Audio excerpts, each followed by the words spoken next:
Welcome everyone. We'll get started here in a few minutes. Till then, if you have any questions or anything like that, let me know. Hey Philip, welcome to the stream.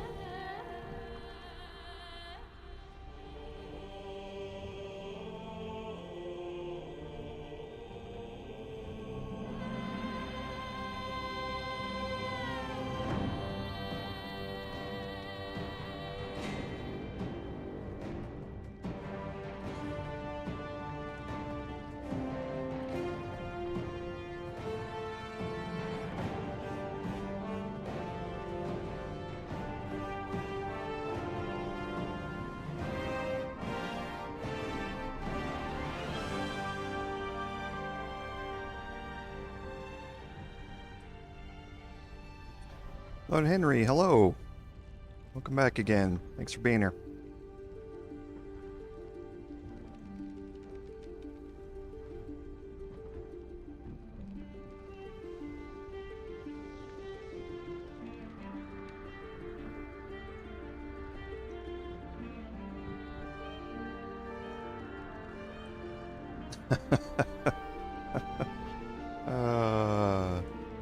Yeah, that did happen. We just got our temperature change down here, but after growing up in the Midwest, graduated college and strapped a snow shovel to the top of my car and drove south until somebody asked me what it was. Thankfully, I don't have to worry about that anymore, so. That was a rite of passage growing up. If your driveway and your porch was clear of snow, Dad was always making you go shovel somebody else's.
Yeah. Yeah, I know. It's one of those things. I've turned into a pansy when it comes to the cold. Gotten too used to it. My blood is certainly thinned out down here, but I do enjoy it this way. I got used to extreme heat when I was in the military, and don't ever want to go back to extreme cold.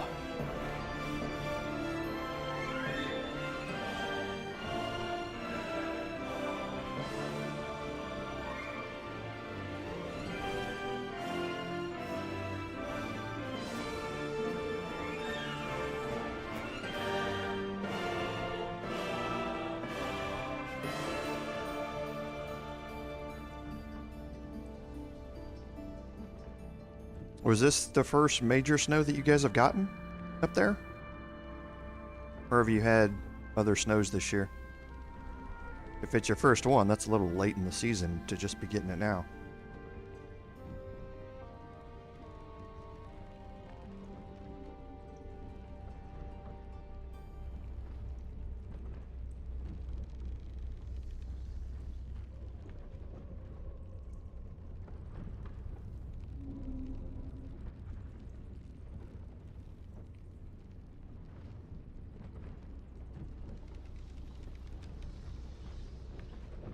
Wow, first one. Well, people certainly can't argue against climate change. They can argue about what caused it, but they certainly can't argue against it, because that's unheard of. Not getting your first snow until the 1st of November. Hey, Rudy, thanks for being here. Yeah, Lord Henry, there's that is one of many awards they are going to be picking up this season. It's crazy. Yeah, this is, and the work that they're still doing on this is just still more impressive. It's really setting a standard for AAA developers that every one of them is afraid to meet. But gamers are going to start expecting this. So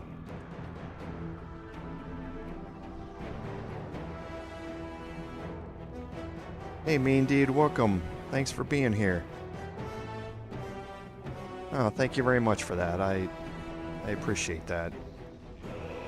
I thank all of you for spending any time at all here with me on my stream days. I really enjoy interacting with all of you in my chat, so thank you all very much.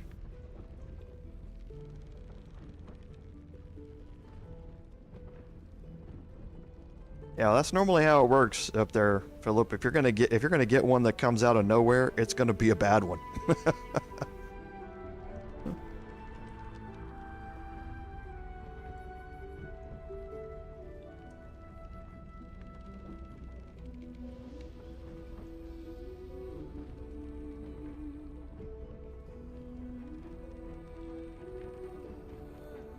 And Mean Deed, I hope everything's going okay with you and in your life. So, glad I can offer you a little bit of respite from respite from the outside world.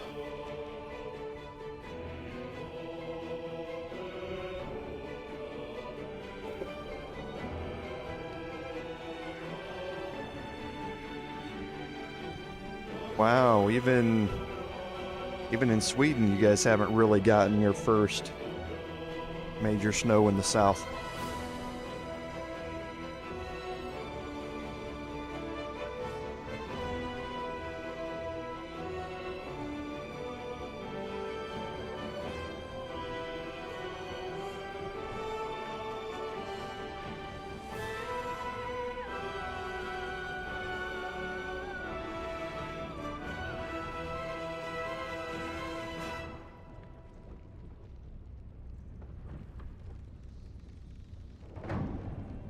Oh geez, yeah, Philip, having your first station or your first transfer station being Elmendorf Richardson is, yeah, that's gonna be a that's gonna be a bit of a shock.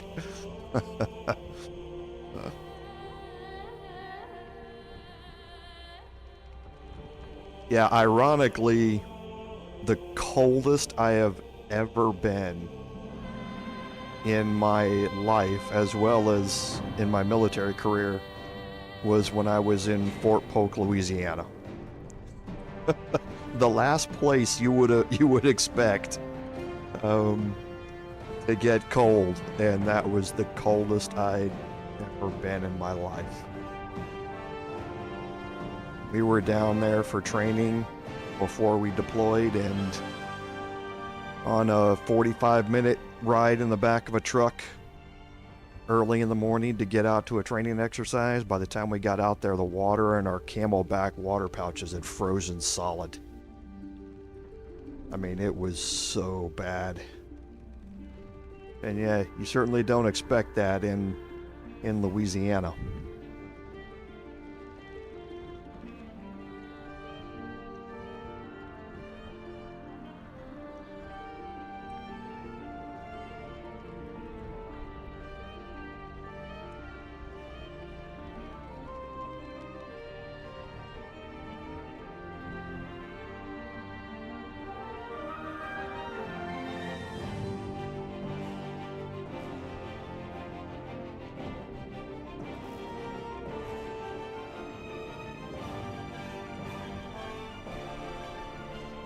Yeah, I guess that's a good point, Rudy. Being down south, you are kind of right in the Gulf Stream there. I'd kind of forgotten how it shifts around as it crosses different parts of the globe.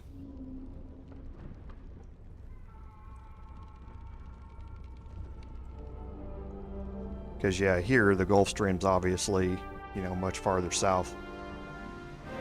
So, but yeah, by the time it gets over there, yeah, it's gone and it's cooled off and risen. It's gotten quite a bit farther north.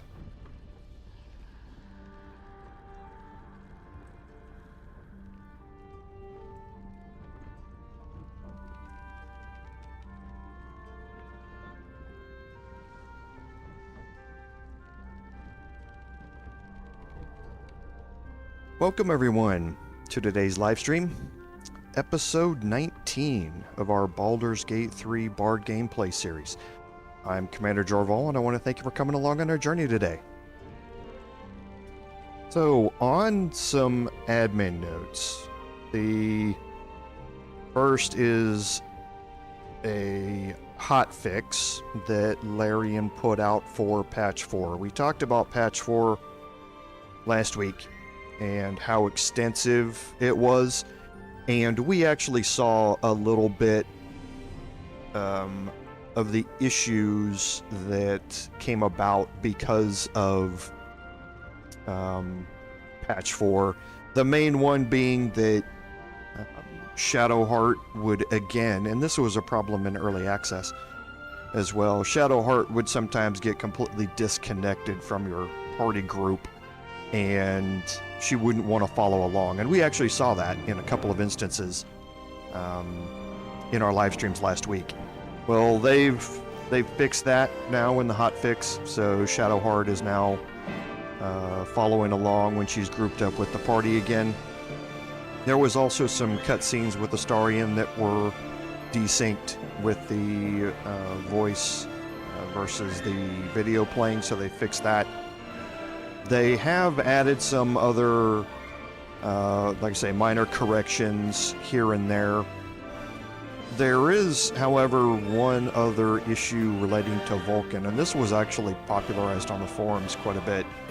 Vulcan, if you haven't really messed with it in the Larian launcher, there are two ways to launch Baldur's Gate 3. You can launch it either as a DirectX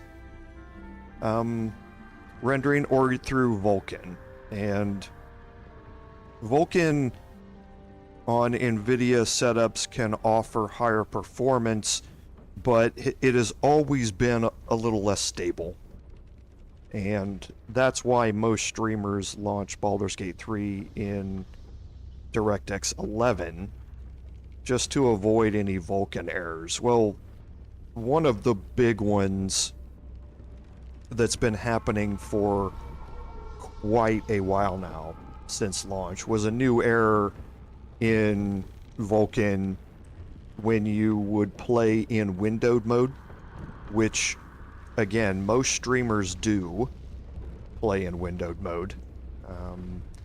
The way video capture works, if you capture a window as opposed to a monitor, or the monitor desktop, if pop-ups and things like that happen on your monitor, it doesn't come through on the stream since you're just capturing that window.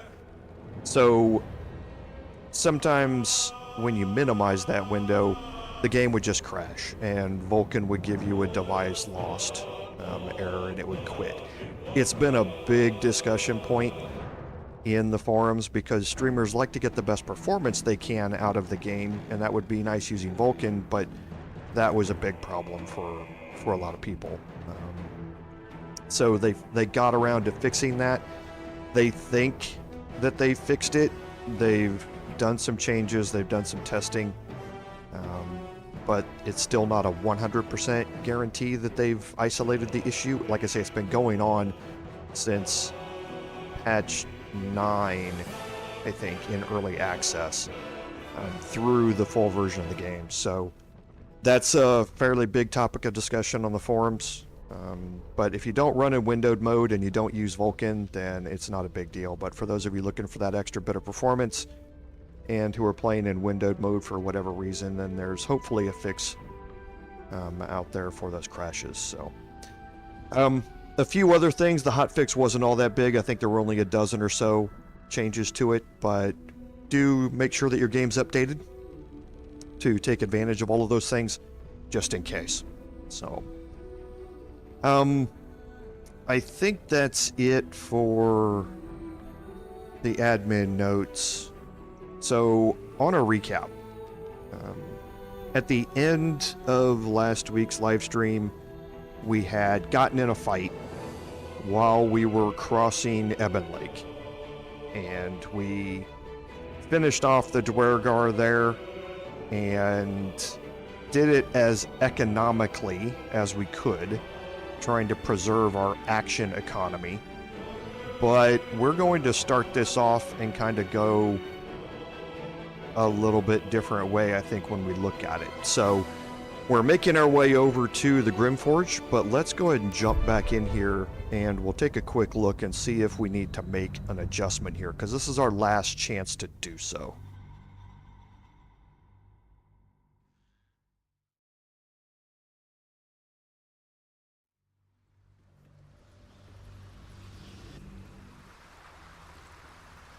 Okay, so let's look at where we are. So yeah, we're halfway down on our Bard spell list.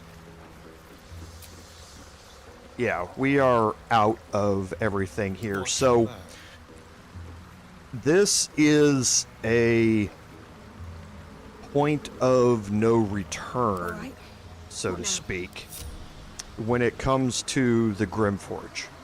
As we mentioned in the Paladin livestream, once you cross into the Grimforge, you do not want to take a long rest. The reason for that is kind of like what happens at Joaquin's Rest and that sort of stuff. Once you've loaded Joaquin's Rest and the Fist are trying to rescue Councillor Floric, a game timer starts, an in-game timer starts, not a physical minute by minute in the real world countdown, but a game timer starts. And if you take a long rests in the game count as like an 8-hour stretch. And at that point, if you take a long rest, the Fist will have figured out how to rescue Councillor Floric on their own. And you'll miss out on the rewards that come with rescuing Floric and the interactions therein. It's the same thing here with the Grimforge. So as soon as you get into the Grimforge, you load the Grimforge. The Duergar are trying to do something, and that something is on a timer. So if you take a long rest while you're in Grimforge, that timer is going to advance, and they're going to have figured out how to do it without you. And again, you can miss out on some interactions and some quests that go along with it. So to advance on, we need to go back to the rudder and take control of the ships again. We do want to make sure that we have, I don't know if I searched the watertight chest over here. So we want to check it real quick. What's inside? Okay, so I didn't. So the intransigent Warhammer's in here. This has a fairly interesting trait, Impulse Blast. So when you land a critical hit in the threaten radius, which is the 3-meter radius around you, enemies get knocked prone after you have killed a target or after you've landed a critical hit. So the intransigent Warhammer that power can really be invoked at any time you want, simply by calling on Luck of the Far Realms.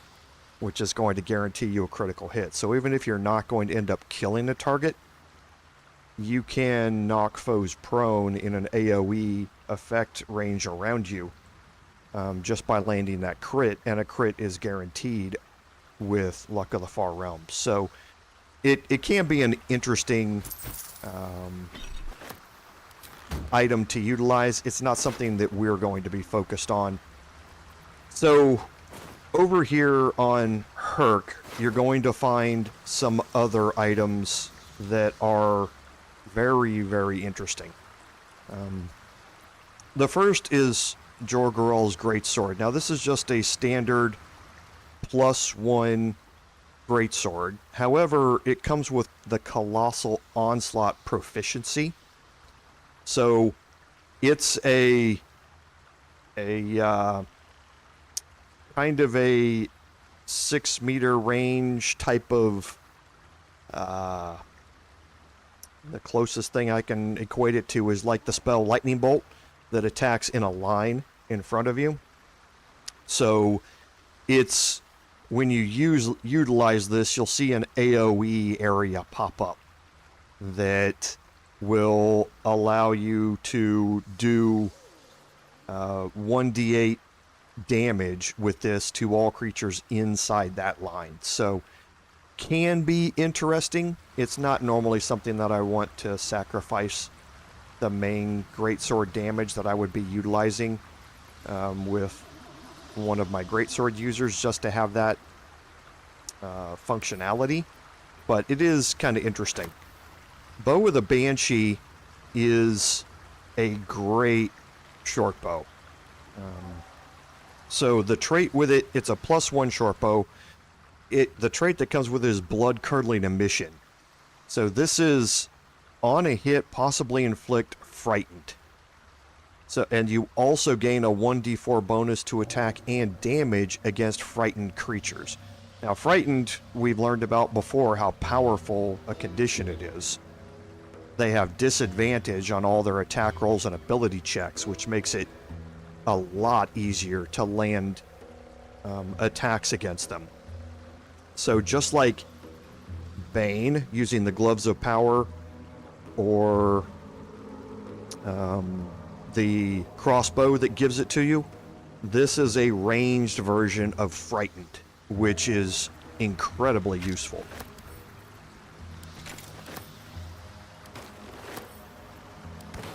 And last is the Shining Staver of Skulls. This is a light hammer, so it's 1d4. It always does an additional 1d4 radiant damage. So this is a 2d4 weapon when you think about it, which gives it a good amount of damage for a light hammer. This weapon also has light infused in it. So for 7.5 meters around it, the light condition has been imposed on it. That can be both good and bad. The light condition means that you are fully illuminated, so any enemies that attack you, you're not going to gain any benefit from being in darkness or being obscured because you are carrying this weapon.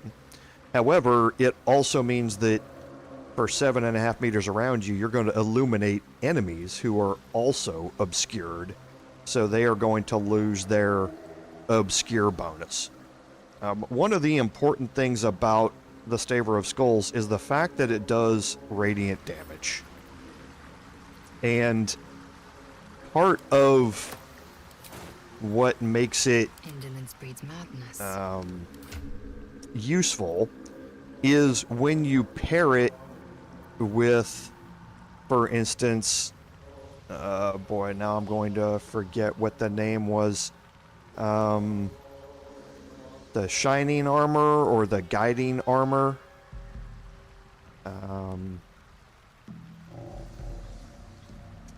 Yeah, you'll have to remind me which one it is, or what the name is, that you picked up from the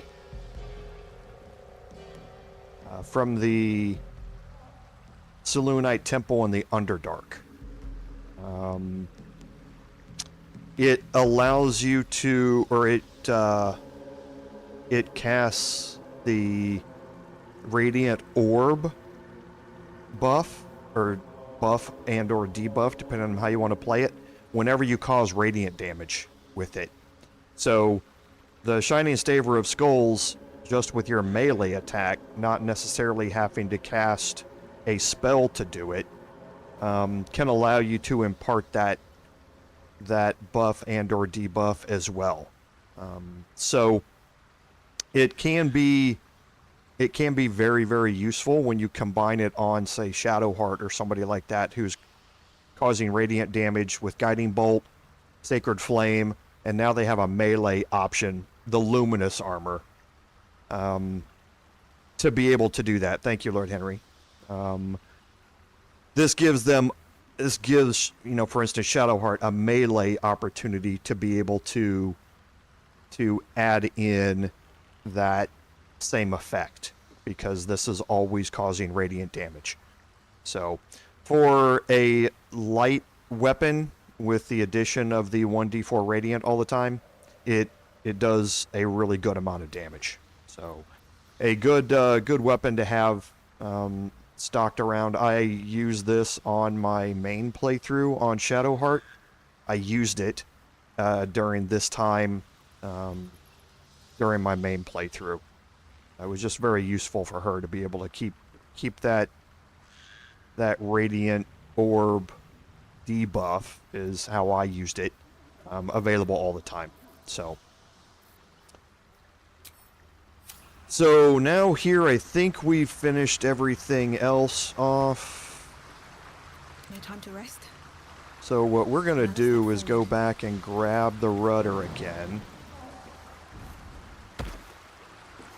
Cursed to put my hands on everything. The craft is ready to sail. Now this is going to give us an option here on where we want to go. I told you that if you continue your journey across the lake, you're going to get into a timer situation where you do not want to take a long rest. We want to take a long rest and get all of our action economy back. So we're going to return to the cave shore here.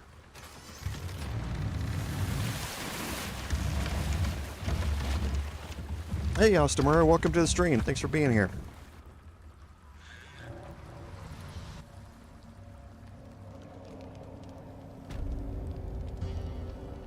Okay, and that just takes us right back here into the decrepit village.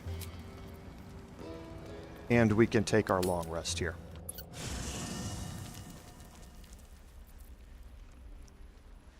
Alright, so we'll quickly go around and see what we have in the way of conversations, and then we will head back out.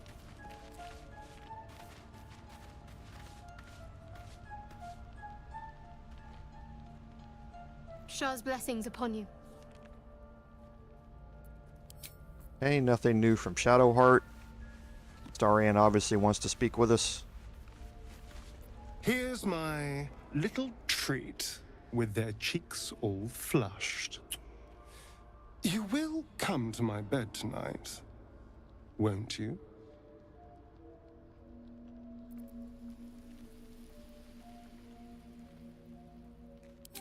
Oh, I certainly can.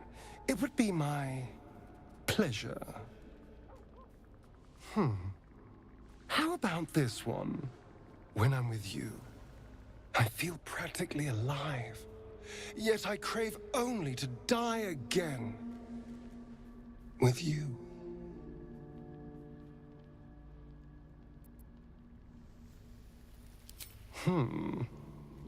Let me give it another go. Every part of your perfect body whispers temptation. It's as if the gods made you just to ruin me.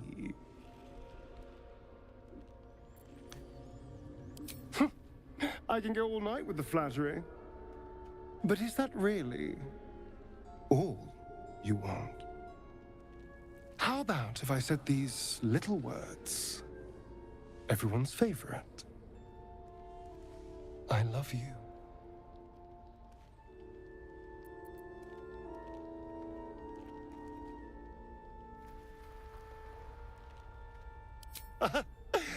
But rather beautiful lie, nonetheless.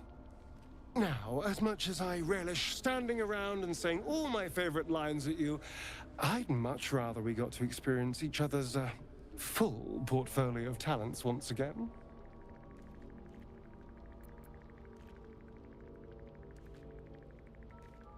I'll be waiting. Oh, he is silver-tongued, all right.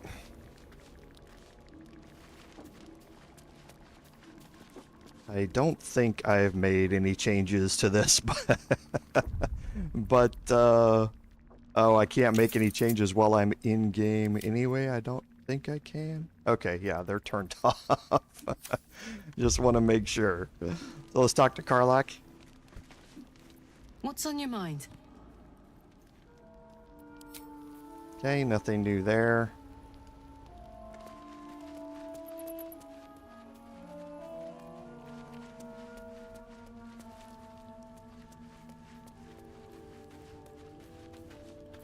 How can I help? Okay, looks like we're caught up on most of our First in my conversations. Well met. Which is good.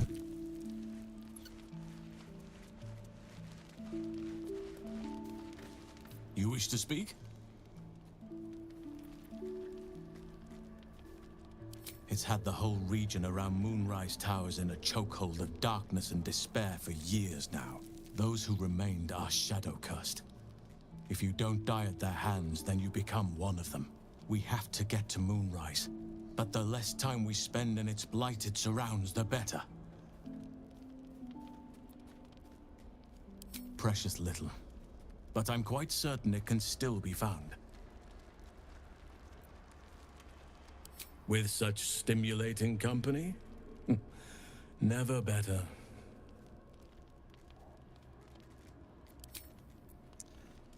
Mean deed, yeah, for at least now, anyway. I haven't really made a firm decision, but it seems to be going that way. I haven't, in my personal playthrough or the Paladin playthrough, I haven't had, I haven't gone down the Astarion pathway. Seems fairly interesting based upon the start of it here, but for now, yes, we'll kind of see.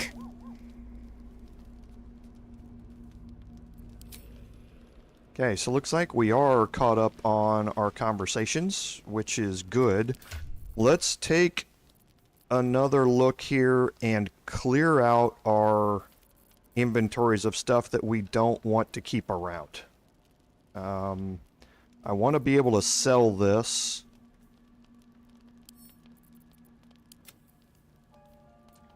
The bow of the Banshee, I'm going to change out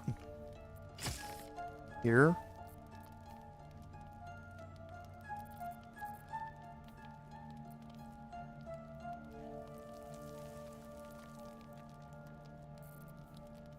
I don't know.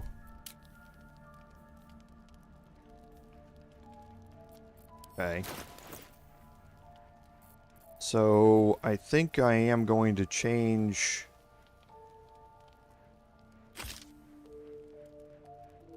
this out with Wyll as well.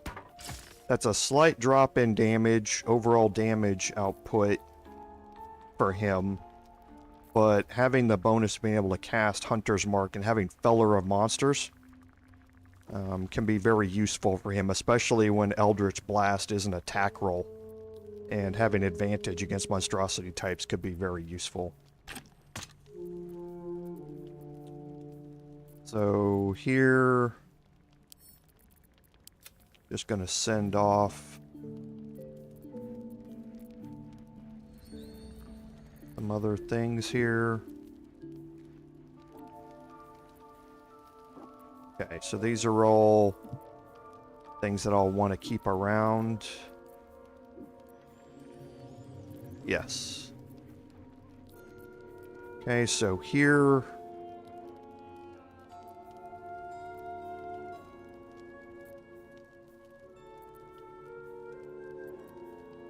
I think it's time for me to put Zionide away. This will be my one-handed and shield combination. Instead.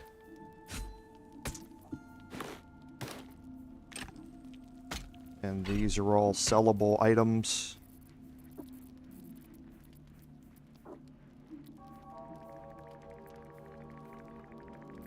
And he has the Staff of Arcane Blessing on right now, which is fine.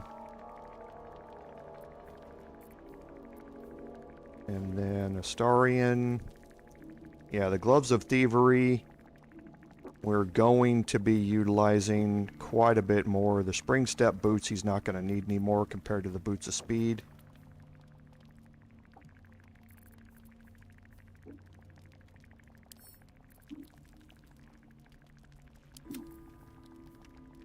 The Ring of Jumping we'll keep. The Helmet of Autonomy I can sell.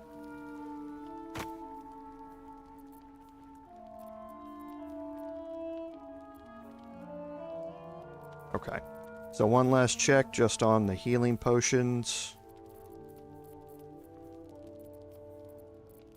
Okay, so we do have quite a bit more here. I can split off one of these. Move it to Astarion. And I've got 24, and there's 10-ish on everybody else.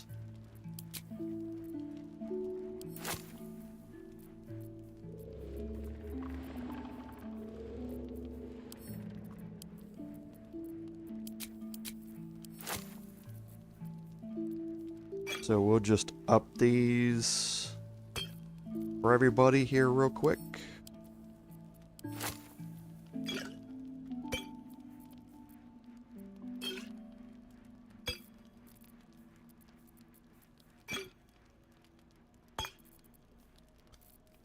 Okay. So last thing is the Scrolls Revivify, so one there. Okay. Yes. Okay. I think we should be good. So now we're going to go ahead and take our long rest.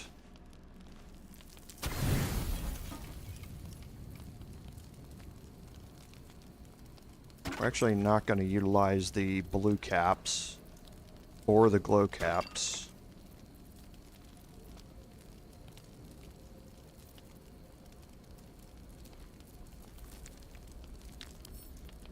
Okay, well, if we're going to do this, then we need to split 4 of these off.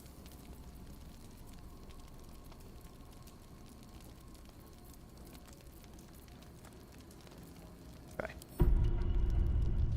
I hoped you would come. I have missed you. And now you're all mine. And I'm all yours. Until morning, at least. Let's see where the night takes us.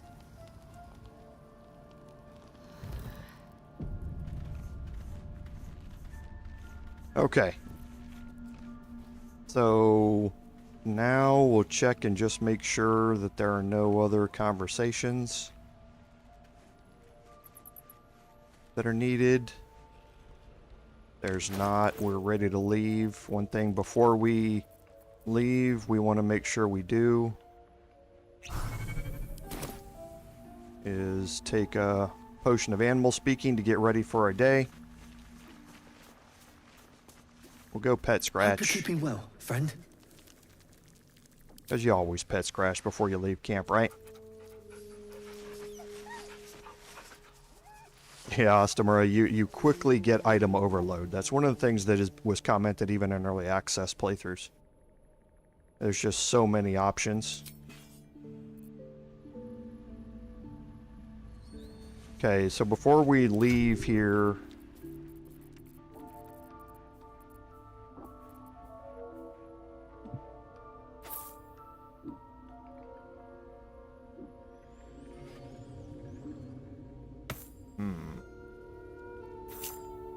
Okay.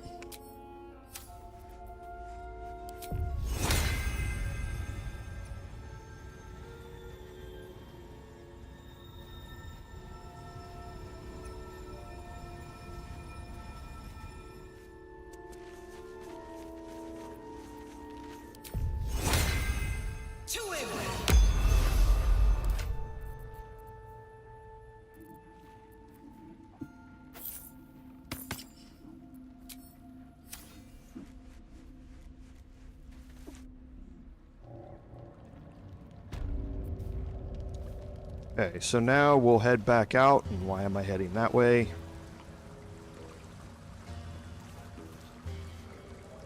Interesting that it's marked as steel now.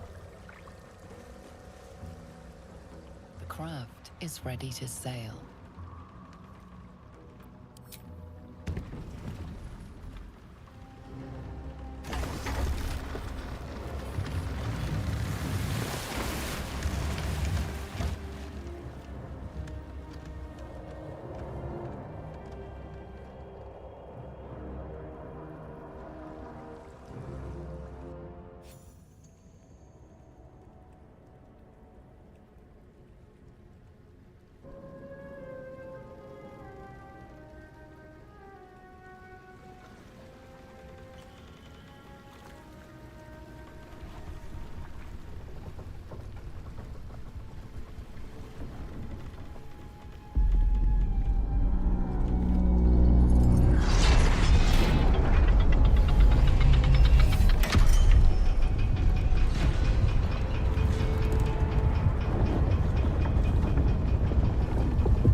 Weapon at ready, lass. Company's calling.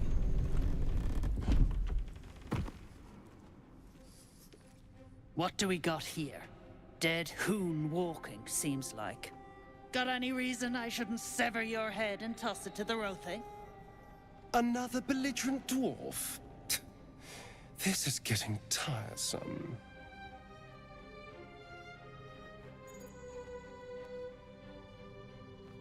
That's so. You feel the slightest of stirrings in your head. The Duergar is not infected, yet your minds resonate. I'll be. You ain't shitting. Felt the tingle. In that case, let's talk business. Your twat's old friend Nere caused a rockfall, trapped tighter than a hornet's arse. Couple of known slaves stuck with him too. Little bastards. You absolute shaggers owe us a crapload of coin. You want through? Make a donation. And you don't have to fall for this. Unclog your hole. Just shitting around. But I'm warning you, that twat soul ain't settled up soon. There'll be hell to pay for the lot of you cult buggers. We're closing in on Nere, but if we want his head, we'll need to free him first. As for the gnome slaves, pay no heed. A bleeding heart is an unnecessary burden.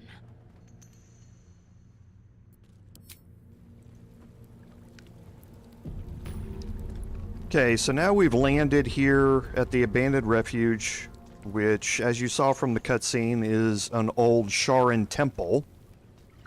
And like I say, now is when the game or the world timer starts. So once you're in here, you want to manage your action economy and get through a certain portion of it before you take a long rest. You don't have to finish this entire area because there's a lot of content here in the Grimforge. You don't have to finish all of it before you take a long rest, but there is something in particular that you want to finish. And you also want to have all the interactions with the Duergar that you want to before you have that long rest, because once you complete that activity and then take a long rest, when you come back, all of the Duergar will be gone. So if you want to get any items from them, or you want to talk to any of them, or complete any quests with any of them, you need to do that before you take your long rest.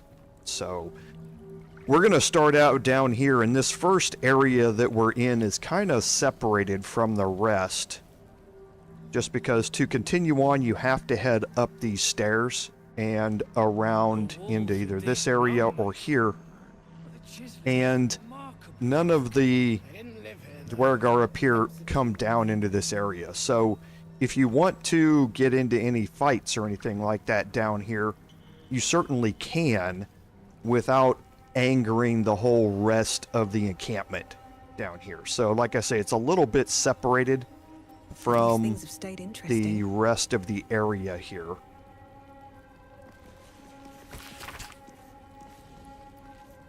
Okay, so this is basically telling you that these Duergar were the ones that were attacking the Myconids on the other side. So it instantly puts them in a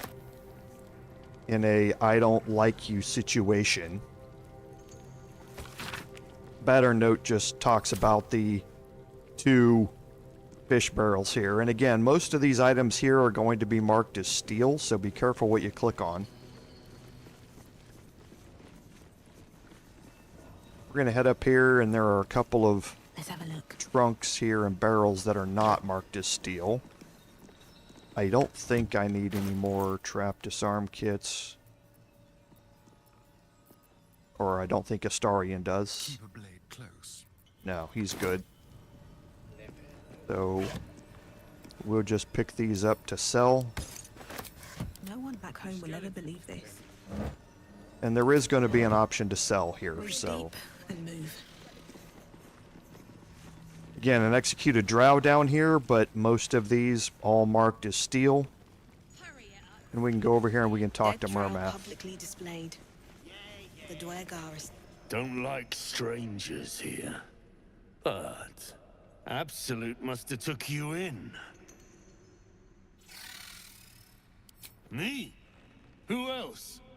My spiders sussed them out of hiding, then Nere taught them a thing or two, and I let them fly. Caught them sniffing around. Easy marks. Had the stench of the toplands. Hung them here as a warning. Ain't no one drugs with Clan Flameshade. Okay, so he's obviously the one responsible for all of the drow, and then you have this group of spiders down here. Now, you don't have to have this encounter if you don't want, because none of the Duergar down here are hostile. So the spiders become inconsequential. However, if you do want to get into a fight with somebody down here, the spiders will join in against you. So you can have this conversation to hopefully eliminate them as allies to the Duergar if you do want to have a fight. I want to have a word. I speak true, brothers. You know it in your hearts. You know it in your very souls. We need no Lolth, no Spider Queen. Father Murmath is the head of Clan Lur. He hatched us, raised us, feeds us. What care we for his business here? He keeps us small, keeps us contained. We should be with the Spider Queen, revered, adored. Okay, so you have a religion check here to start.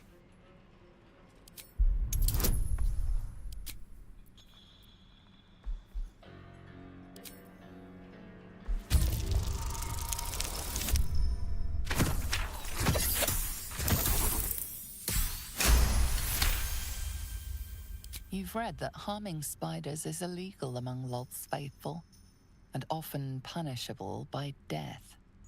Father Murmath is our past. Lolth is our future. These spiders are loyal to the local Duergar. In the event of a fight, they will join the fray against you, with slavering enthusiasm. Okay, so if you don't pass the religion check, then this first option here will not be available, but you can still make either a deception or a persuasion check.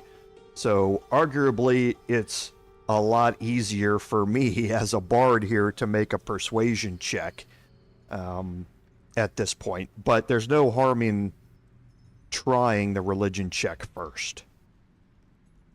Xanta, is it so? I've heard the very same. Come, brothers, follow me into her hairy embrace. Her embrace. We're ready. We follow. Yes. Now, brothers, our new dawn awaits. Okay, you get a nice boost of XP out of that.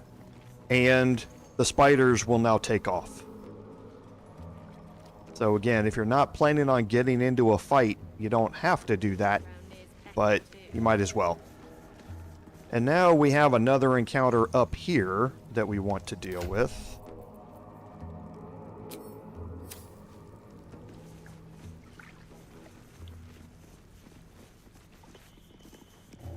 And this one's a little more important. Hey, stick shit! Another stick shit! Piss pot. You flirt. Now jump to it. Or it's up to the lift and straight to the shadows. A waste of a slave. He should be digging or scavenging, not serving drinks. True soul, yeah? Tell the sergeant we won't move a pebble.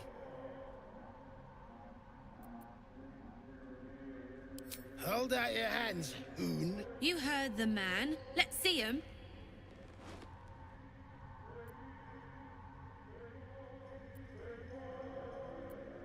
Less asking, more showing.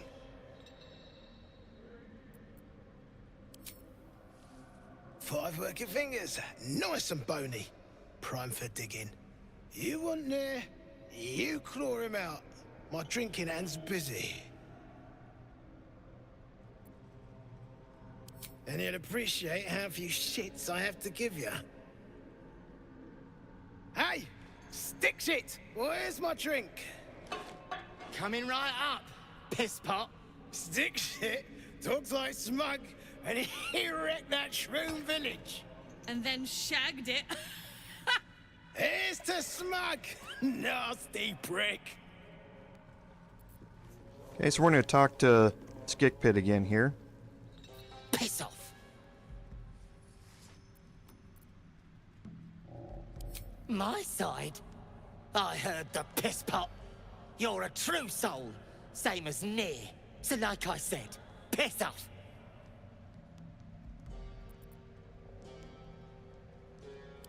Ha! Fuller was mad as a rutting badger, but she weren't a friend of any true soul. What about piss off, do you? Hold on. You aren't just talking shit, are you? Then shh. Keep it low. Don't let them hear you. Now, why in the hottest hells would a true soul be helping me?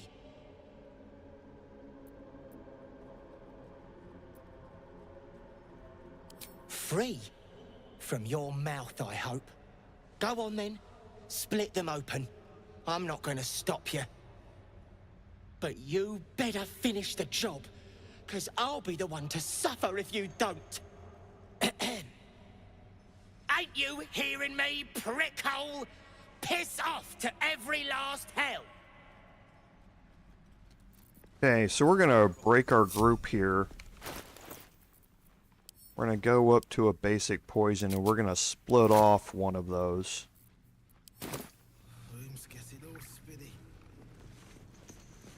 Take a big swig. And just like we had at the Goblin Camp, we have a stained cast. Now you want to make sure that you're not in any detection cones when you do this.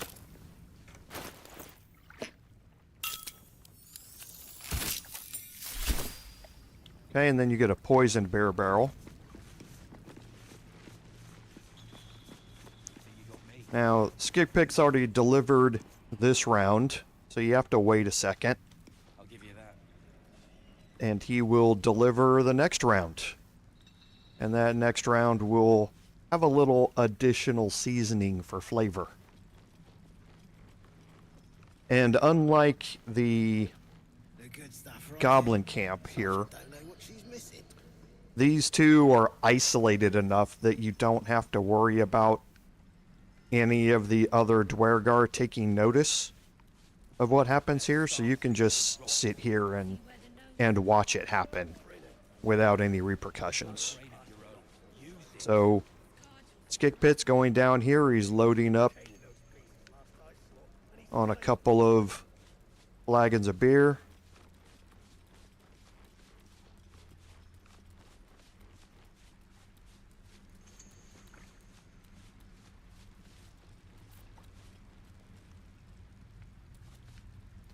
Now this animation's a little bit glitched out because he gave him a stein of beer, but you can see it kind of changes. The stein changes. Normally they're drinking the dark colored steins, but then the poisoned ones are actually the silver ones. They're different items. So it kind of glitches out the rendering. Schnickdicks, prick. They're dead. Poison. Shit. You did it. What now? I know a place. Across the lake. Should be safe. Won't be needing this poison now that you've offed the pricks. Bet you'll find it handy, though. You're a good one. I won't forget it. And there, if you don't have a poison on you, you can pickpocket the wyvern poison from him before you go in there. It's kind of a waste to use wyvern poison, but by now you should have plenty of basic poisons to be able to utilize. So, alright, so you can group everybody back up and you can do some searching here.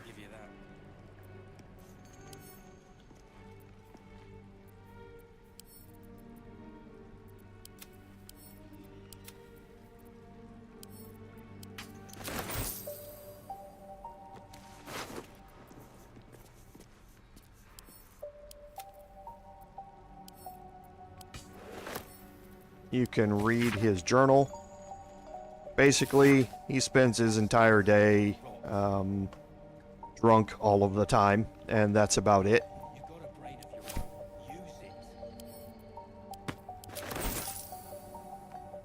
And we did learn a little bit about the wrought iron gate here.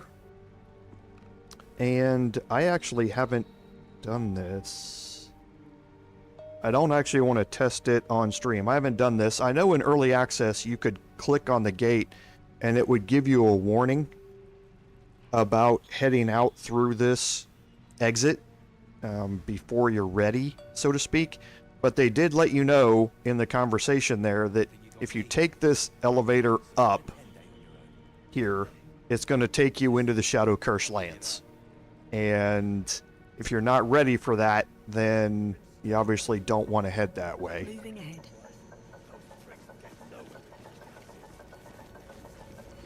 Can go over here and there's some camp supplies.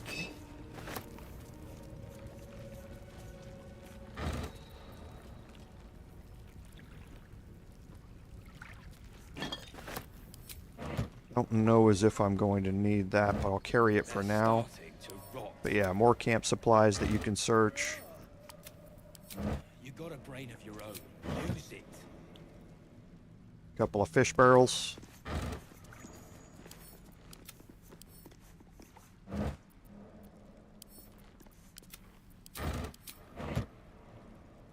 Okay, and now we have a couple of doors here that we're going to come back to. For now, we want to go have a conversation over here, and we're going to put our gloves of thievery back on. Astarion. Good thing you got me. You wouldn't Actually, 10 day. Consistent. I'll give you that. let me look here real quick. Okay. So his skills, his perception skills, not the best it can be, but it doesn't have to be perfect here. Someone there? For this. Yes. So we're gonna head in here, and it'll trigger a cutscene when we talk to this here. Starting to rot. Unless you're here to kick some stiffs lakeside, I suggest you bugger off.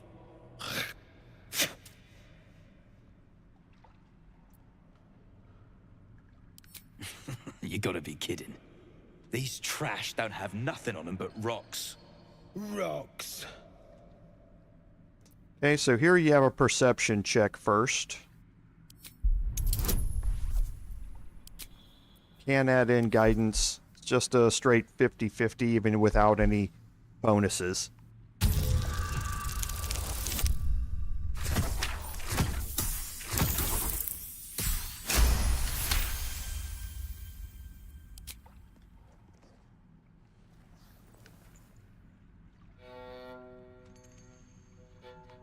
you spot a shiny trinket on one of the corpses.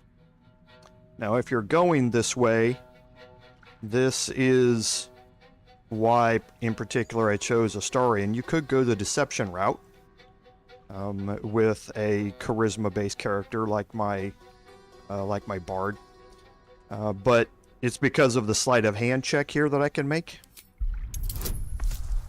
because it's a really high DC. Got guidance. I've got a 12 to 15. This is a 20 DC.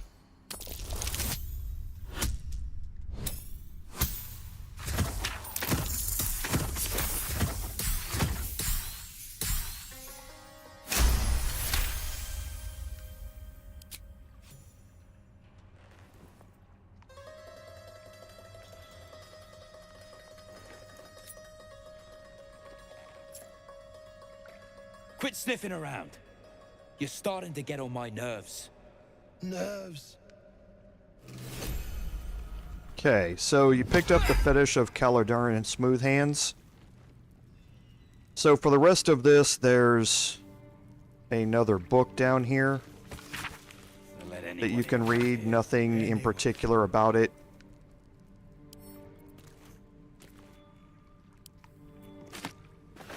And then down here and around the corner, you have another heavy chest, which has some good arrows in it for Astarion. Now, that is arguably the harder way to go about it, but that's the way that avoids combat. If you fail those checks, there is another way to get the fetish here. So let's talk about the fetish first. It's a ring that lets you cast invisibility once per long rest. So just like the Shadow of Menzoberranzan, which has the Shrouded in Shroud ability, which once per short rest allows you to become invisible for 2 turns.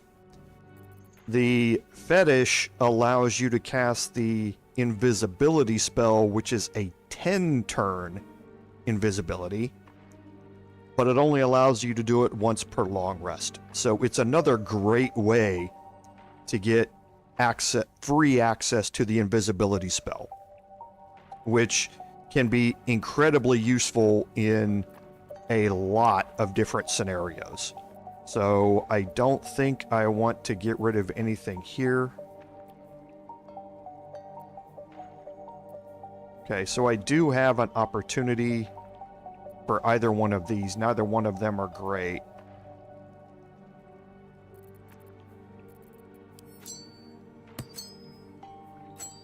On Wyll.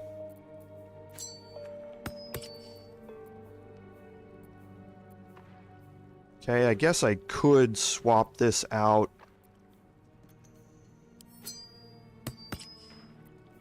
with this ring and give Astarion another way to utilize it. Okay, now I'm going to swap his Gloves of Power back. Okay, so the other way to do it is to kill Brathwyn and Vis.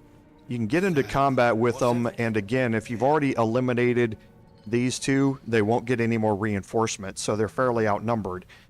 Even if these two have not been eliminated, they're isolated quite a bit. So if you arrange your party appropriately, these two won't join the fight against you. You have to be kind of careful with it. But once you eliminate them, if you choose the dialogue option to attack them, then you can have a combat here, and when it's over, when you approach this area, you will have a cutscene with all of the dead gnomes laying on the ground. There's an option there to bow your head in respect. If you bow your head in respect, you will get an option to loot the ring from the gnome. So if you do not bow your head, then the ring does not appear in the gnome's inventory, and you can't loot it. So if you do, like I say, those checks there are fairly high DCs trying to loot it. So if you can't pass those, then get into combat and you can bow your head in respect and the ring will appear. Right? These boots have seen everything. So multiple ways to get it. In my paladin playthrough, I chose poorly all the way around. But yeah, is what it is. So we do have some double iron doors here. Hardly a challenge. And I'm not too worried because of the lower DC here. To change out to my gloves of thievery.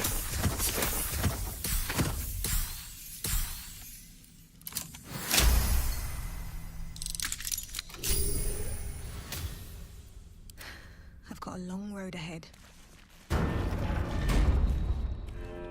Okay, so if you have Shadowheart in your party here, you're going to get another dialogue that pops up because she knows what this is. This is basically a Sharran Feast in which you sacrifice people here to Shar, and then you have a feast afterward, commemorating that that sacrifice. So she'll let you know about that. No traps, please.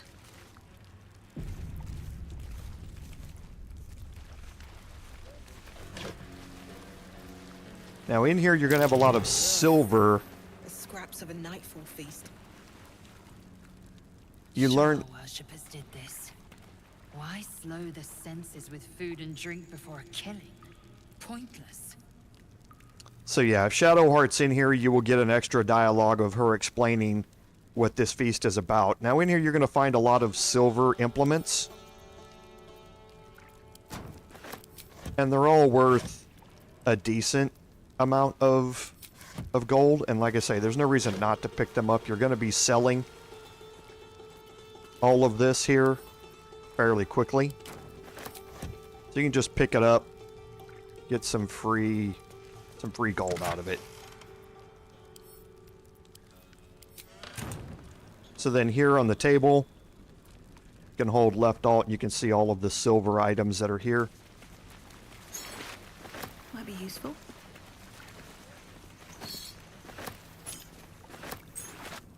There are some animal carcasses on the table that you can search. I haven't found anything in any of them yet, but feel free to search them.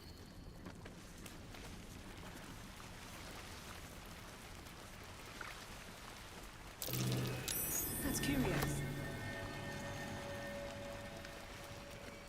Okay, you're going to learn more about that here in a second.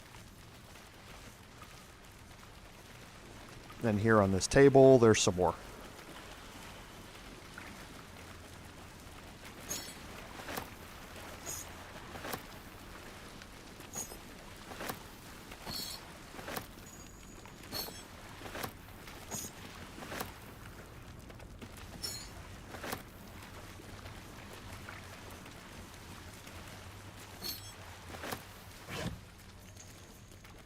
Okay, so some more silver implements.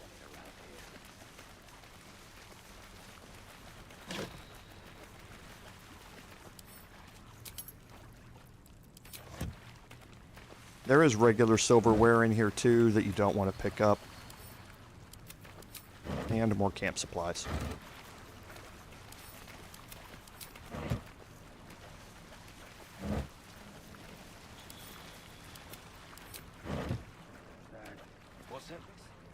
Okay, so now here for the rest of the room.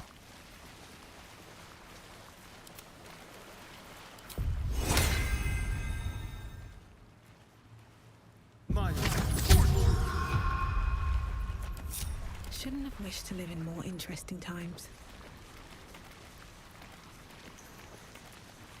We'll come back and continue the searching. Okay, and you can perceive a button here. The perception check is not that big a perception check. It's only a DC of 5. So it's not really that hard to pass.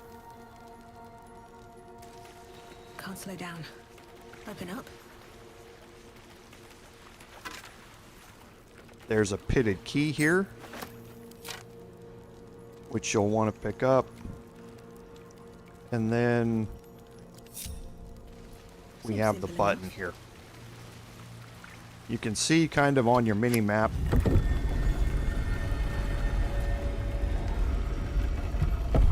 where this is going here. Takes you into this room.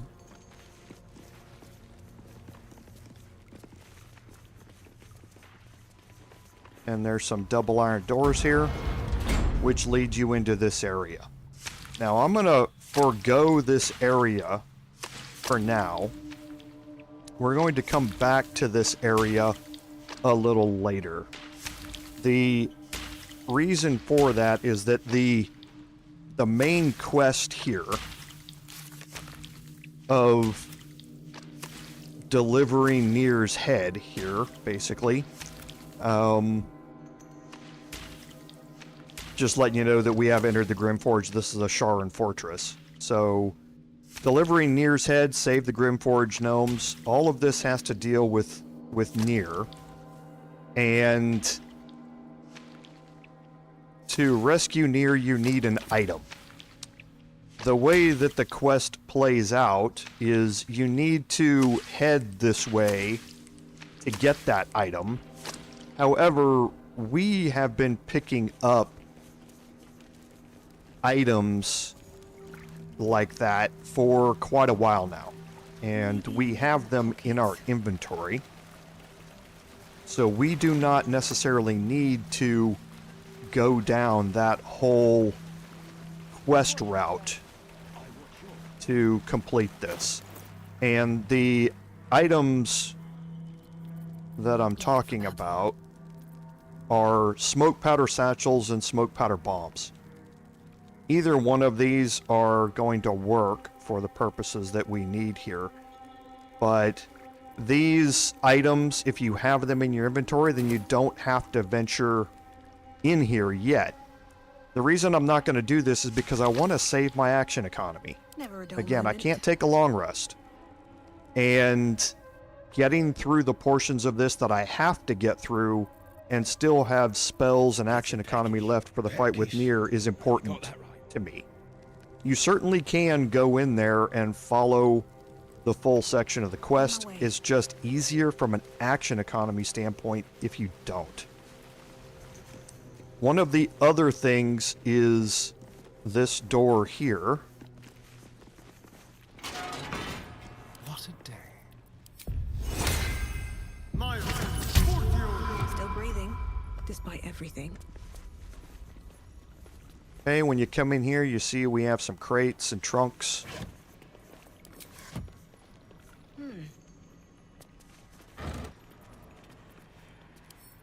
With some camp supplies. Never wanted the easy path. But then if we move our way down here, we see a couple of different things. So, the first is a collapsed archway. This is a way to get you into this area if you don't perceive the button. We actually found the button.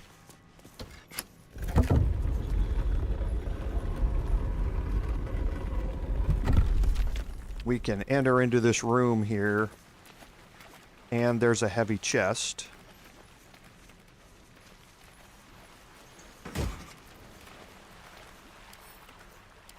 With some camp supplies, another arrow of many targets, which is great. And some gold. And then here there's some more smoke powder satchels Eager for battle. sitting on this bench. This is part of this room here. If you don't venture into it on your own, like I did here, this room is part of a side quest that you pick up from the main quest where you venture up into that area that we skipped. It's the main quest here is trying to find explosives. The main quest leads you up there. If you fail that portion of the main quest, it doesn't lock you out from getting explosives. It actually lets you know that there's a hidden cache of explosives somewhere else, and it points the way through this door. So just because I'm going in here and finding these first, don't think that I'm giving away spoilers or how would I know these things are here. The main quest line is going to lead you to those things regardless. I'm just doing them now because I'm not going to go through all of those things as part of the main quest. I am going to go through them, just not as part of the main quest. Because I'm trying to preserve my action economy to the best of my abilities. Let's clean out a couple of these things here first real quick.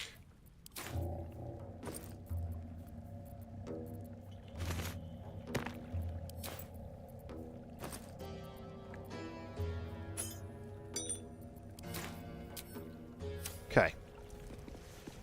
So now we can head up here, not this way. So I guess now you have a couple of options. You can kill the Duergar down here, if you would like. Again, I'm trying not to lose very much action economy out of doing this. I don't think it would be a big deal for me to kill them and still have enough action economy for the fight that's coming up because of the way I'm going to play this. But feel free to kill them. We might actually, you know, we have the best action economy here on this playthrough as opposed to the Paladin one. So what I might do here is just kill them all in this playthrough instead. So what I'm going to do, kind of bring everybody over here, put them into hiding.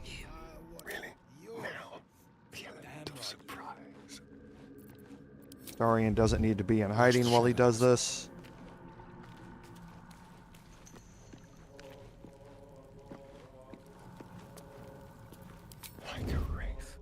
Okay, and now here again, I can start off against these two. It doesn't really matter who you go after first. Brathwyn is probably the more dangerous of the two. But again, it doesn't really matter here.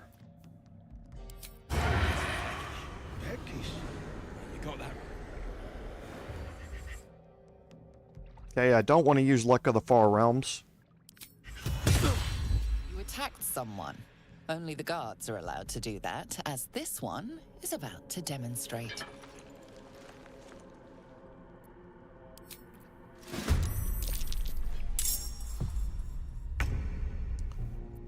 Okay, so it's good he turned toward me.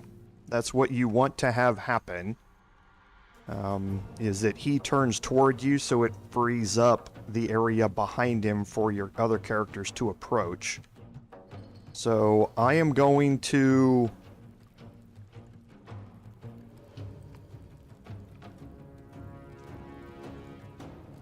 try and move here. Going to go into hiding and see. Yes, I can get a new attack on a new sneak attack on this here. What can we rescue? Again, don't want Luck of the Far Realms, but I will put a sneak attack on it. Okay, and that caused a lot of good damage on Vis. Now I can bring everybody else into this fight. On the prowl. Careful.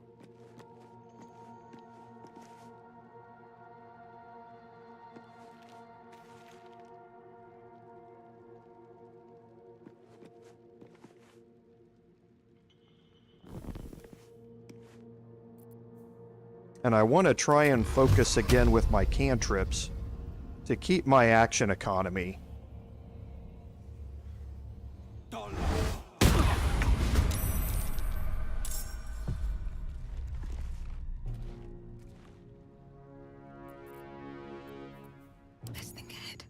Okay, so now their detection cones are facing me.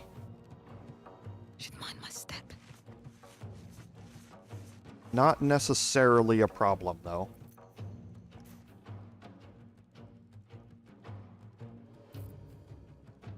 So here I'm going to try and frighten Brathwyn and keep him locked in place.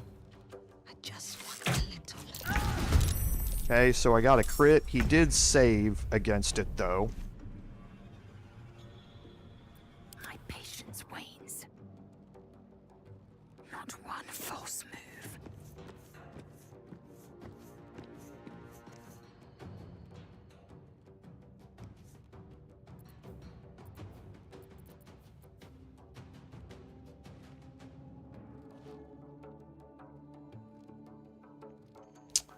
Let's see here. I'm just thinking how I want to approach this. I think I'm going to try a ranged disarming attack here.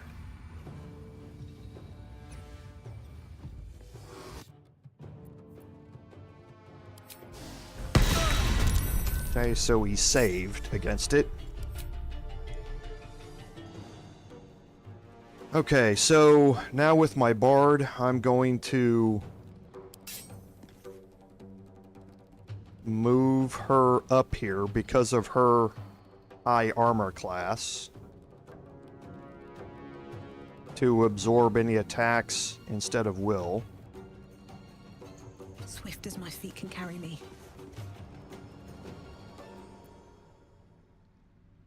Let's have some carnage. So Astarion's done, but I do want to move him away from the water here. I'm just going to tuck him in the corner. This is my time. And with Wyll, I don't need to do anything else. I'll just move him kind of back a little bit. No time to waste.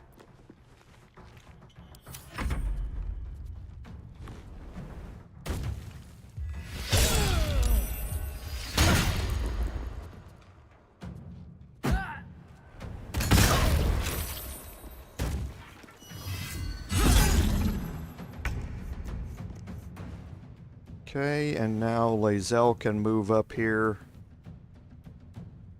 Taking position.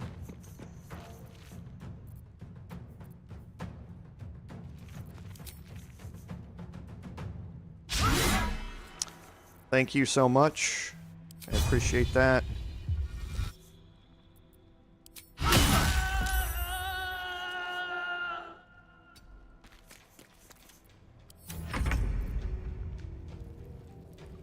And now I'd like to Time to get push my luck again. somebody else that's 20 meters.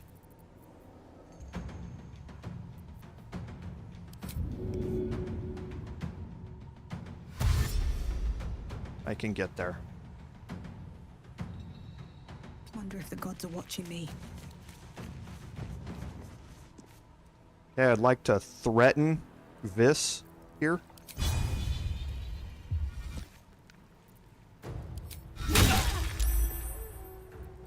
I'm ready. And then change to Astarion so that now Astarion's... Oh, he's got weak grip on him, so he's got disadvantage on this. Okay, so we still hit.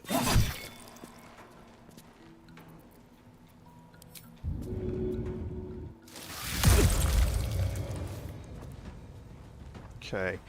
There was also a comment, I believe, about the vampire bite mechanic. And why it didn't give me the happy effect when I bit it once. And that's because of the tooltip item that you don't see if you're just reading it this way. It says that you suck the blood from a living creature to regain hit points. And you gain hit points. However, the happy effect only takes place if the target is humanoid. Astarion was locked in a cage by Cazador and ate rats and animals and that sort of stuff, so he's not happy about that. But if the target is humanoid, he gets the happy effect, which you want to get as early on as you can in your long rest with Astarion because of the bonus that it gives you. But you have to make that work on a humanoid target to get that buff, not from anything else. So just keep that in mind.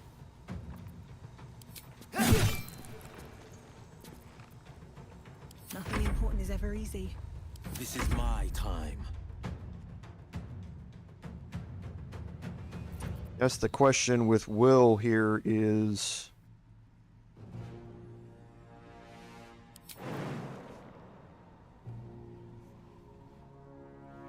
can he get in range? Or not? I don't think he can.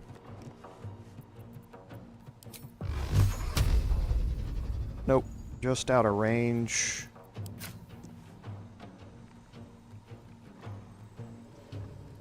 Yeah, just out of range to be able to do it. So, Vis is going to get another attack here.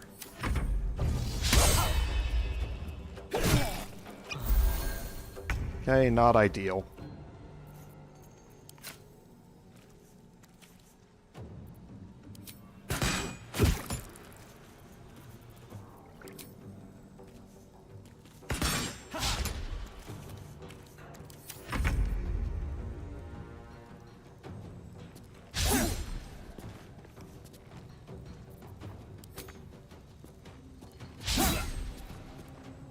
Blood comes easy these days.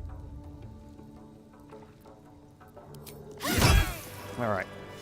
So you can see that Duergar are not pushovers. Okay? They are not combat averse, meaning they really like it. And they are not easy to take down. One of the other traits that they have, which you didn't see in that encounter, is they love to go invisible. And they can move around and you know, basically pop out of invisibility to attack you whenever they feel like it. So it is not an easy combat by any stretch of the imagination. So don't underestimate them when you go into these things. Deep gnomes, killed under the yoke of slavers. So here is the option I was talking about. Either of these two options are not going to give you that, but bow your head in respect. Revolting. Corpses carry disease. They must be buried or burned. We've already found it, but if you didn't have it, then I believe it's this gnome here would have the ring, the fetish, in his pocket now because of it. Alright, so there is the other way to approach this combat scenario. So we're going to... and that's the other thing that happens, is now that the guards are no longer here, the gnomes are not marked as steel. So you can feel free to go through them.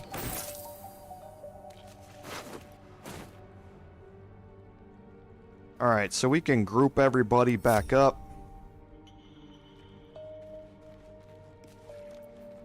And I still do have 2 short rests, but I'm not too worried about it yet because we're going to go over here and have another combat encounter with Murmath here.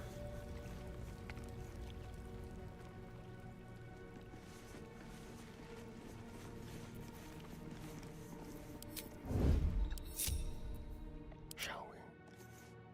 Step carefully. Step quick.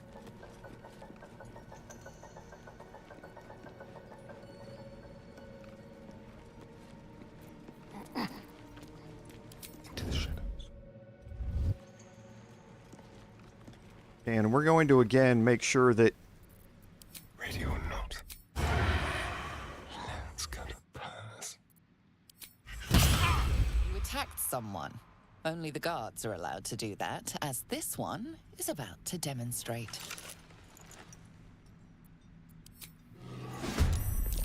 Okay, wow, he rolled in front of me. That's not good. Yeah. Better make my next move.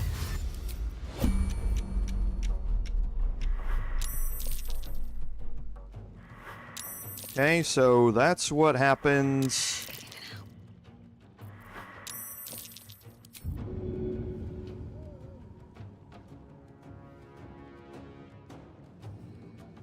Don't waste a step.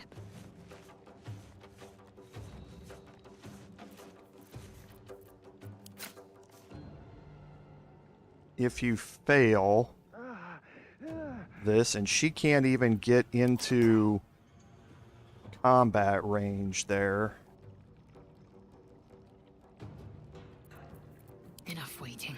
I crave So I'm blood. going to not have a whole lot of choice on how I play this, I don't think.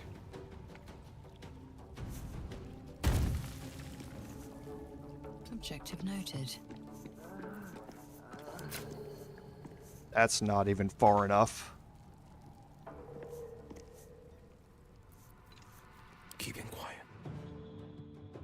And Wyll doesn't have any options for that. Can my spells reach any farther? They can't.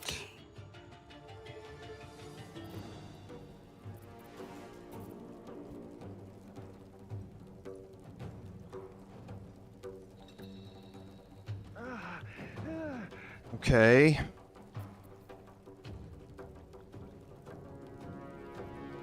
Keeping quiet. So I'm gonna have to use a spell here. I don't have a choice.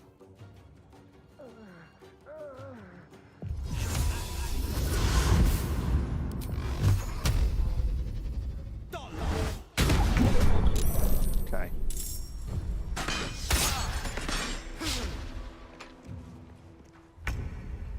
Alright, you don't want him arresting Astarion and putting him in prison and separating your party here, so that's why I had to get him into combat. I wasn't expecting, honestly, Astarion to fail that. I knew he had about half hit points left.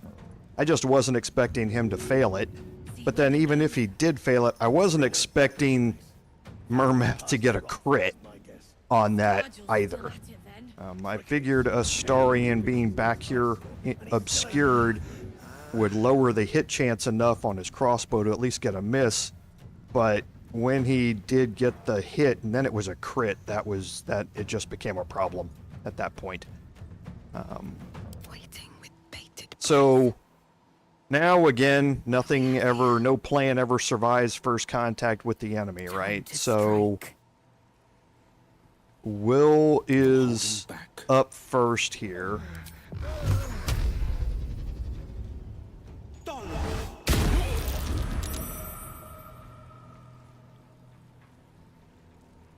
I'm gonna hold his turn for now.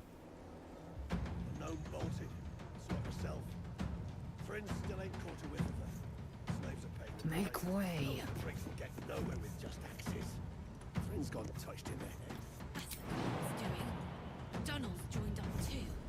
I need to get Lae'zel right up next to him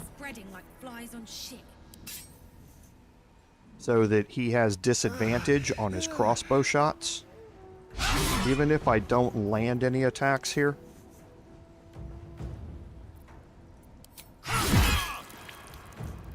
I needed to have him have disadvantage on those attacks. So now let's see if I can... The question's going to be... Breathe deep and move.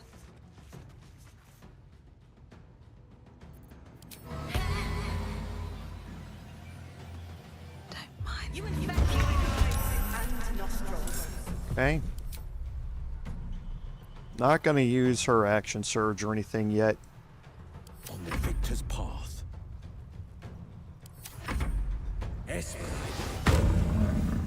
Murmath should have disadvantage on all these, so we did miss one.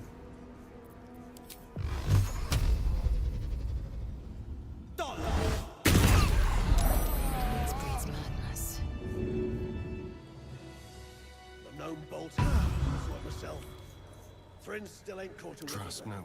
Slaves are paying the price. Those pricks will get nowhere with just axes. Friends gone to post in there. Go, Astarion, move out of there, thank you. Donald's joined up too. Drunk. Culprits are spreading. Okay, and again, you don't have to do these things. There's nothing particularly special about these items. I've actually never seen this hair growing tonic. That's interesting. Not entirely sure if there's a... I mean, there's gotta be.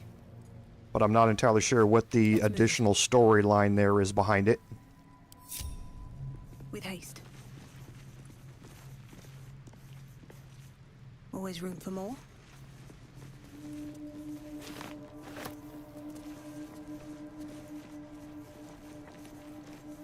Okay, and now I'm going to use my first short rest. Enough time wasted. Battle awaits. And I've got plenty of healing potions to get me the rest of the way back up. What to do? Swift as my feet can carry me. Okay, so this fight down here is again isolated. You saw that Dana's the only one and she only comes down to about here. So again, this fight can be isolated. However, there is another way to kind of go about it as well. And I'm going to head up this ramp first. And you're going to have a couple of Duergar over here. Now, this encounter is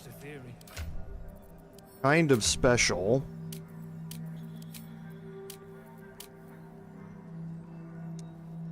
In that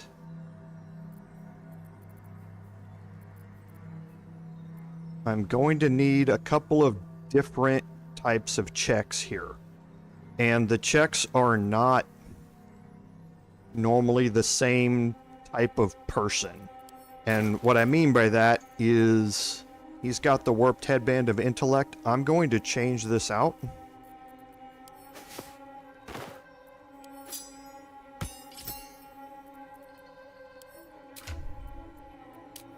So that I have perception and investigation or intelligence-based checks as well on the same character. Not as bad as what's a fort like this doing in the Underdark?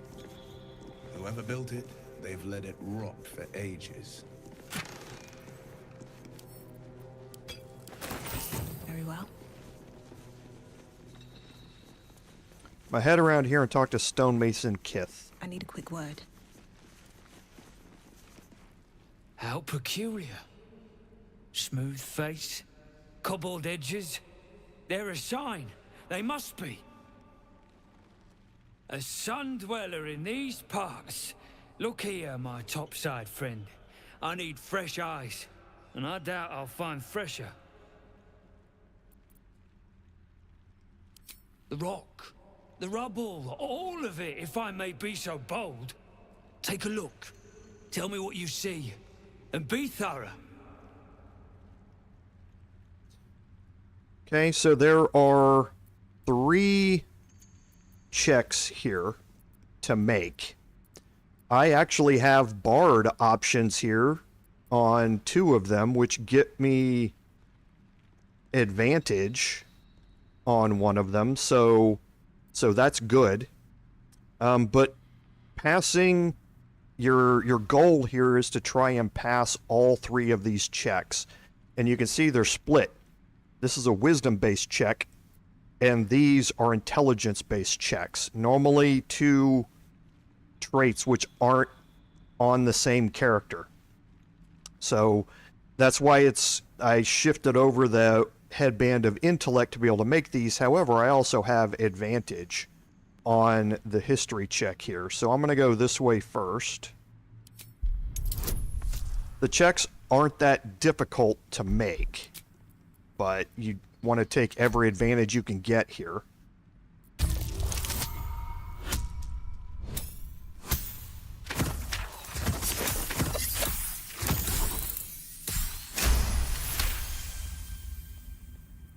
You recall the tale of a Sharran fortress armed with impenetrable adamantine, a metal created by a gnomish mage.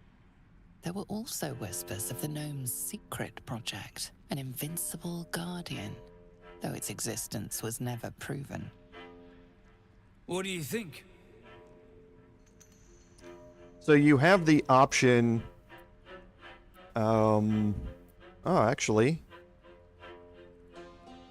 Let's not do that yet. I'm going to actually go through all of these, I think, first.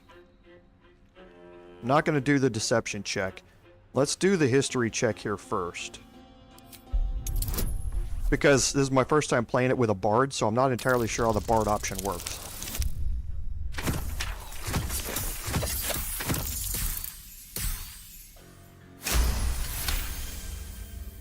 The statue's meandering curves and golden edges stand out against the weathered masonry behind it.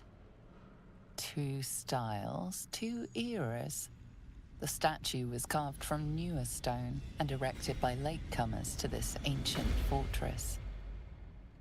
Anything standing out? After you pass these checks, you can report your observations. Just passing one or two of them is not enough. You need to pass all three of them.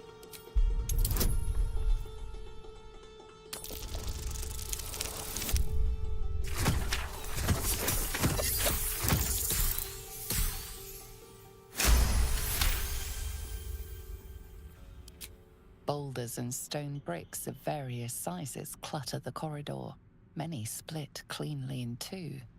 Yet some walls remain fully intact. No quake brought these rocks down. They were smashed through in an instant. Something big charged through here. Something very big. What do you think? And we have the perception check here.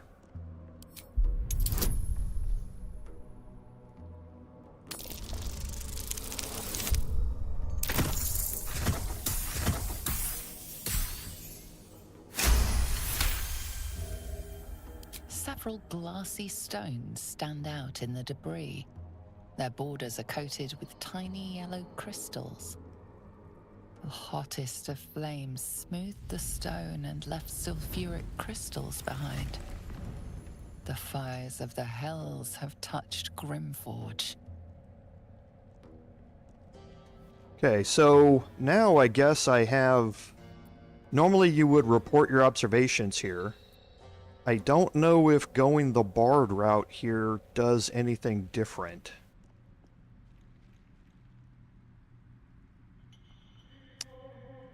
I'm afraid of going this way and having to do something different.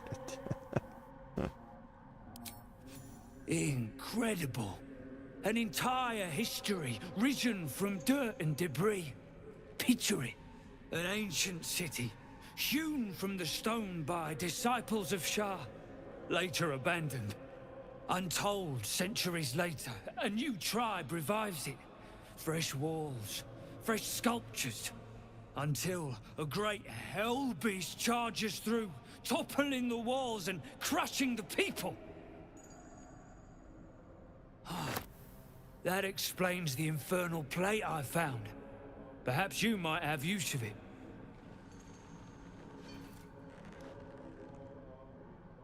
But my work has only begun. There is more still to find. I must get to it. Okay, so you do have an option to trade here with Stonemason Kith, and you want to take the opportunity here to get rid of those items you picked up. We did pick up an inspiration from that as well. But we picked up another infernal alloy from him. You only get that if you pass all three of those checks. And that's why I didn't want to I didn't want to fail it.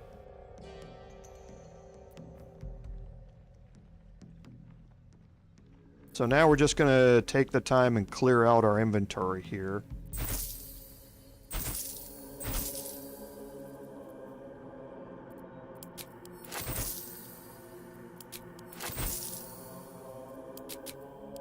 I guess I could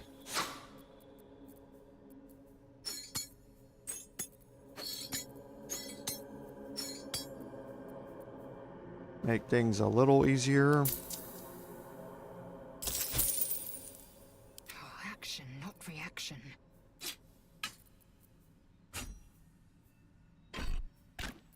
Whoa, whoa, whoa, whoa, whoa.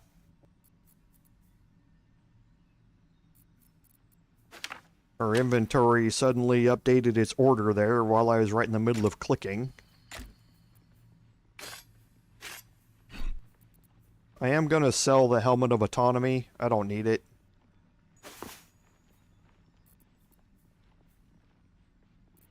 Okay, so 356.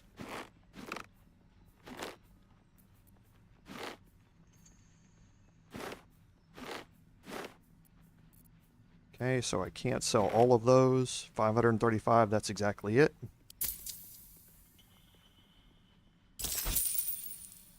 So what else does he have here? The elixirs of fire resistance would be nice. How many do I have? 2? Yeah, I'm going to pick these up. There's a reason for that. Assume nothing. Now we'll just see if I can sell off any more of the heavyweight items.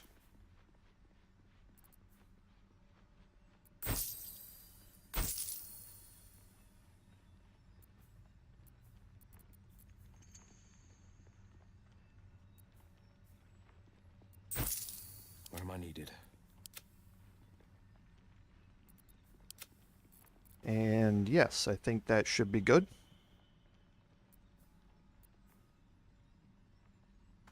That's Okay. all then. History is carved in stone. And burned. So Stonemason Kith is going to remain here. You can talk to him and sell items. We've used up all of his gold, and we need a long rest to reset it, since when you take a long rest here, after what you do, all these Duergar are going to disappear. That's your only chance to trade with him. So take advantage of it and clear your inventory out. We have some deep Rothe here. Tired. Sleep. Rest, little one. But do not take long. I feel his shadow. I heard his name whispered. The rock shivers from the sound. The Ketheric Thorm. Ketheric Thorm, a familiar name. Halsin mentioned his stronghold deep underground.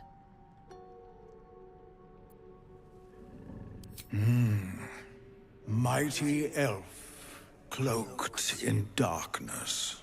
10 masters ago, and 10 more. But I remember. There was the work, and the blood. There was the Thorm's army. There was the Hell Beast that broke them. The Ketheric Thorm's name faded into stone until the Nere came.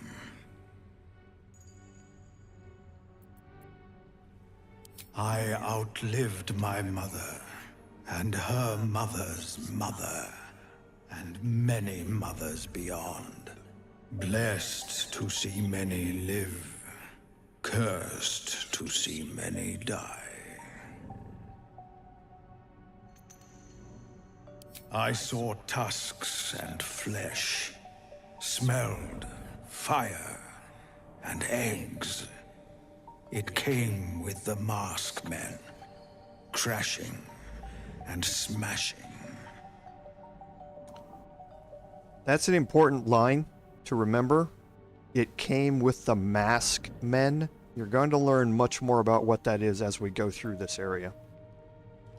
I know not, so I say not. Yet I hear his name again, said by the shadows.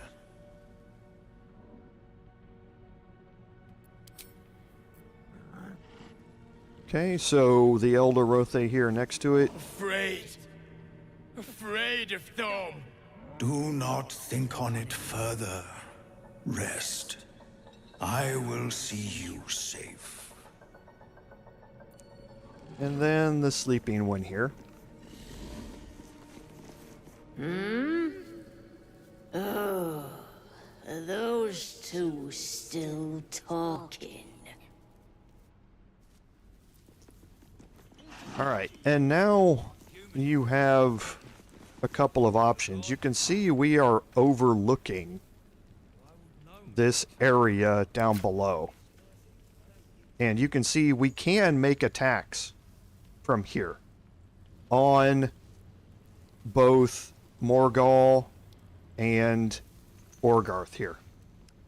So if you do want to have combat here with these two, you can station your spellcasters and your ranged characters up here where they are safer. I'm not going to say safe because Morgul is a cleric, so spellcasters. And Orgarth has ranged abilities and will specifically throw a lot of stuff at you. But it is safer, so to speak, to do this combat up here with your ranged characters being kept up here. Now there are complications here.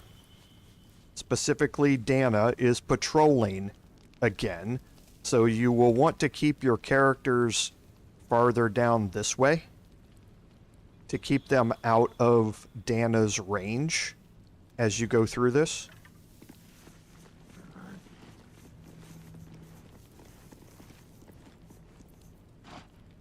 This calls for careful footwork. I'm just waiting.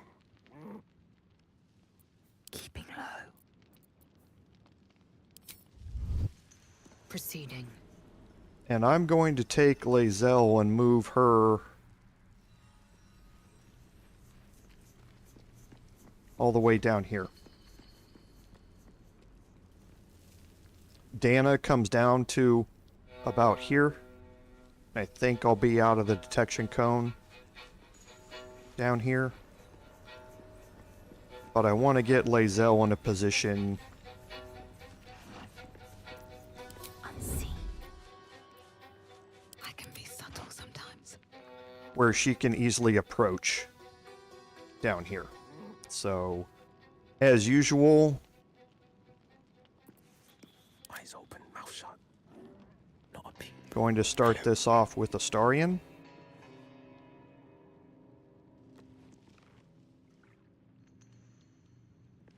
And I'm going to go after Morgul first. Okay, and there you can see Dana and where she's at. There are times where you just can't avoid her entering into combat no matter what, regardless of whether you're in her detection cone or not. From the shadows. You attacked someone. Only the guards are allowed to do that, as this one is about to demonstrate.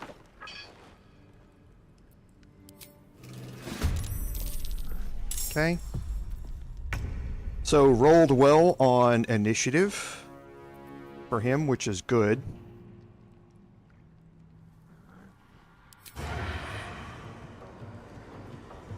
So now let's Staying out of sight. get Lae'zel into this, because I think we can probably take out Morgul before she even gets a chance to attack.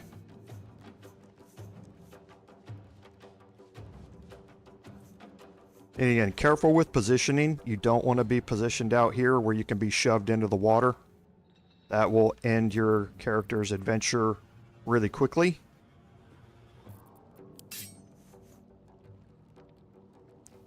So 75% chance to hit. I've got advantage on this.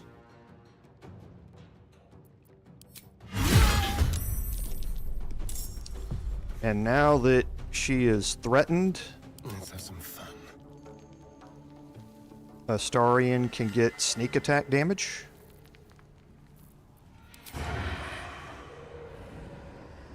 If he hits. Okay. So easy to take her out right off the bat. Now I'm going to move back. Out of sight, out of mind. Get Wyll.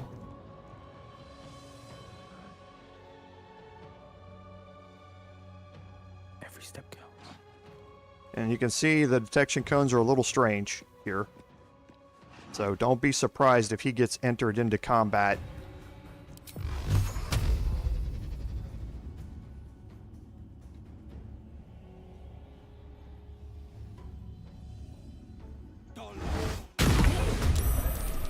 Okay. What now?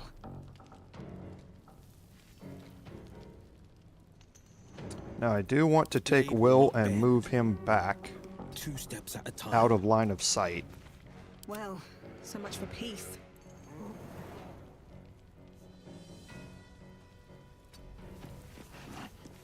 And I'm going to hopefully give him disadvantage. Your body's a temple to an idiot. Okay, good. And now again, move back out of sight.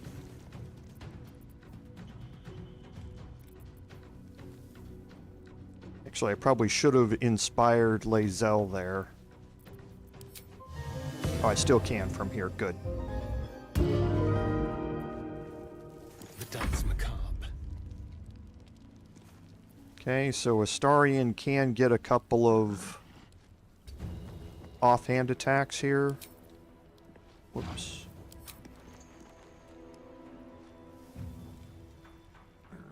And to do that... Leave no trace. Nope.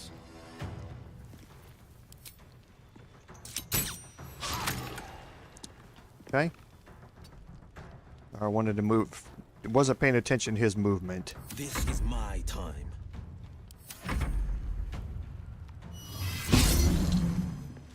Perfect. Vicious Mockery landed well there. Okay, so he did throw the bomb there.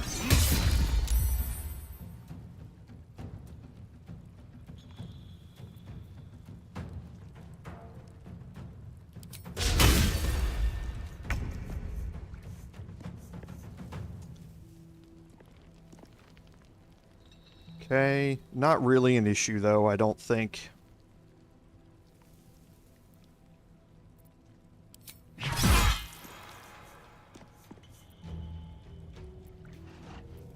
Not going to use my action surge yet.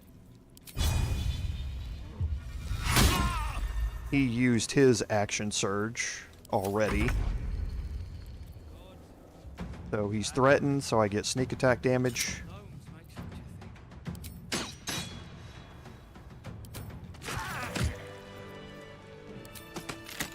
Alright. So he did get off that smoke powder bomb, which I didn't like, but is what it is. Enough waiting. I crave blood. And again, nothing extraordinarily special down here. So you have the King's Knife. It is a long sword. Again, standard type of longsword, just has a different skin on it.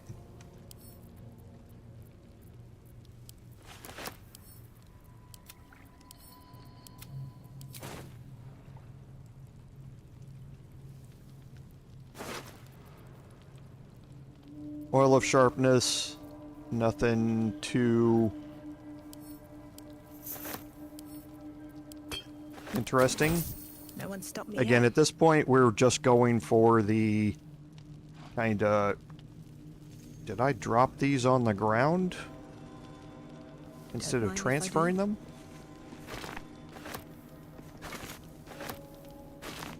I guess I did. At this point, we're really just going more along the lines of the clear out the Duergar a little bit type of scenario, just to get a little revenge thing. You don't have to do any of this, by the way. Something good here, I hope. So here we have some damaged Dark Justiciar armor.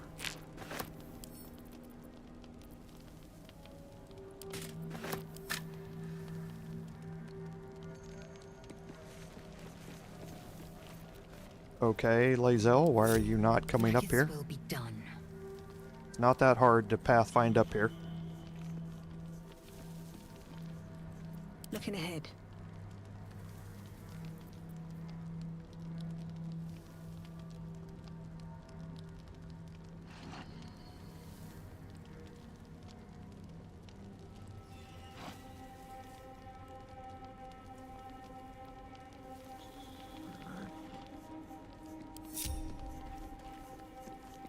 What's hiding here? And here you have Dark Justiciar Mail.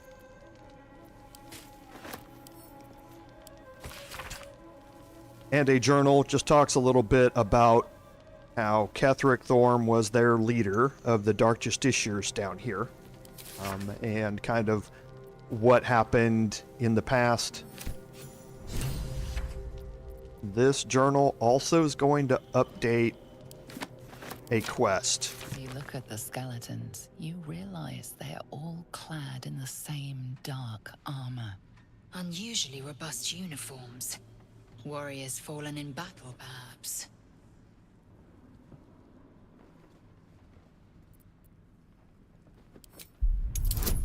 This is why we left the Warped Headband of Intellect here, is for the history check.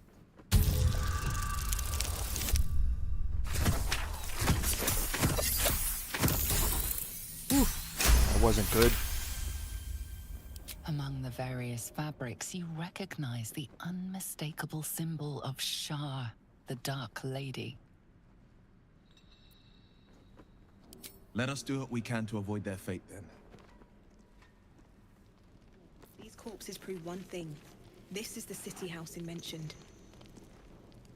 Okay, and I told you they're updated a quest here. This quest you don't have to trigger. This was added into the full version to help you find the item that they're talking about. There's an amulet of great power that also made the wearer laugh. It was cast into lava. You're going to learn more about that later. One day I'll catch a break.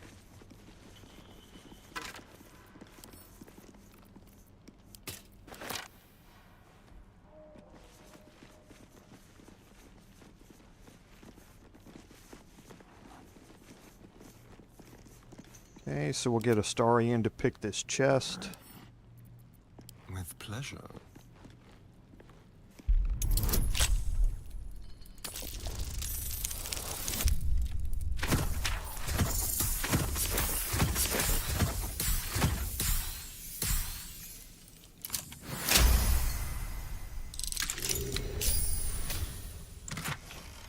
And here we have a...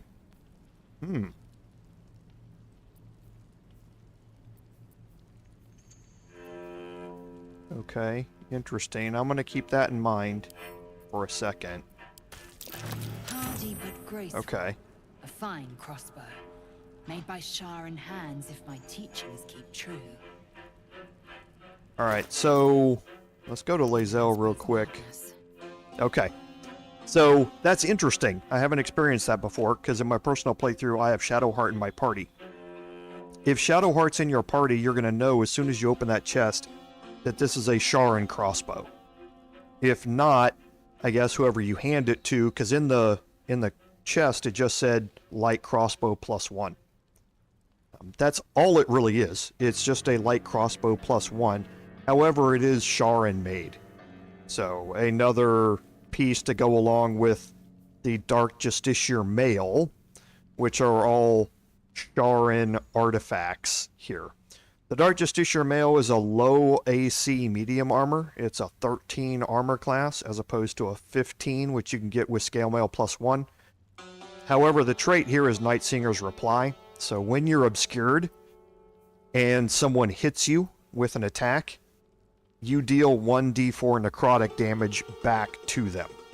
So as long as it's melee. Obviously, if they hit with ranged, nothing happens. But it's not a great medium armor to wear compared with the other medium armors in the game that are available to you right now. So not really something that that I focus on in my playthroughs. But from a role-playing perspective, it's great for Shadowheart to have. And it does look pretty cool. I'll give you that.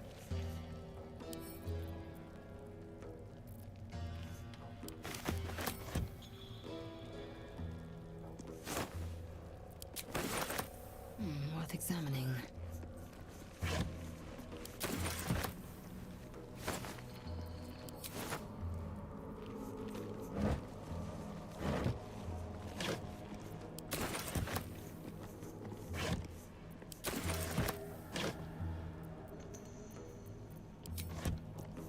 Played at the ready.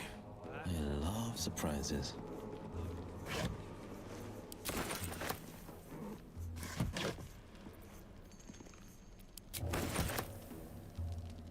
Let's get going. Okay, so Lae'zel was over encumbered there, so we'll just move this over. Careful, I bite.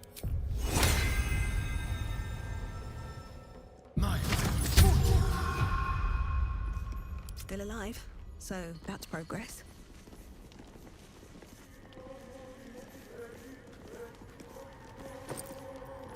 Backpack with a decent amount of gold here. A book you can read. Nothing really about it. Again, more about the Duergar and what they're... how they're basically drinking themselves to avoid work and that sort of stuff down here. At the ready. Now you can make your way around here and head down the rock.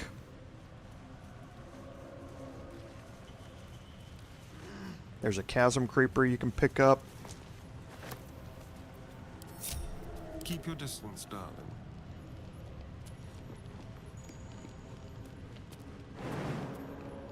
So Astarion can make the jump up there. I'm going to give him guidance.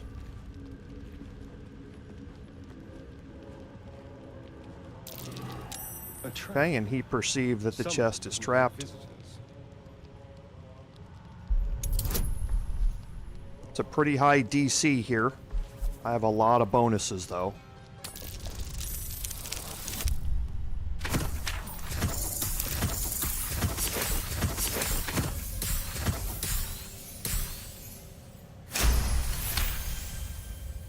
And again, that was without the advantage of the Gloves of Thievery, so... Let's crack it open. Astarion, OP.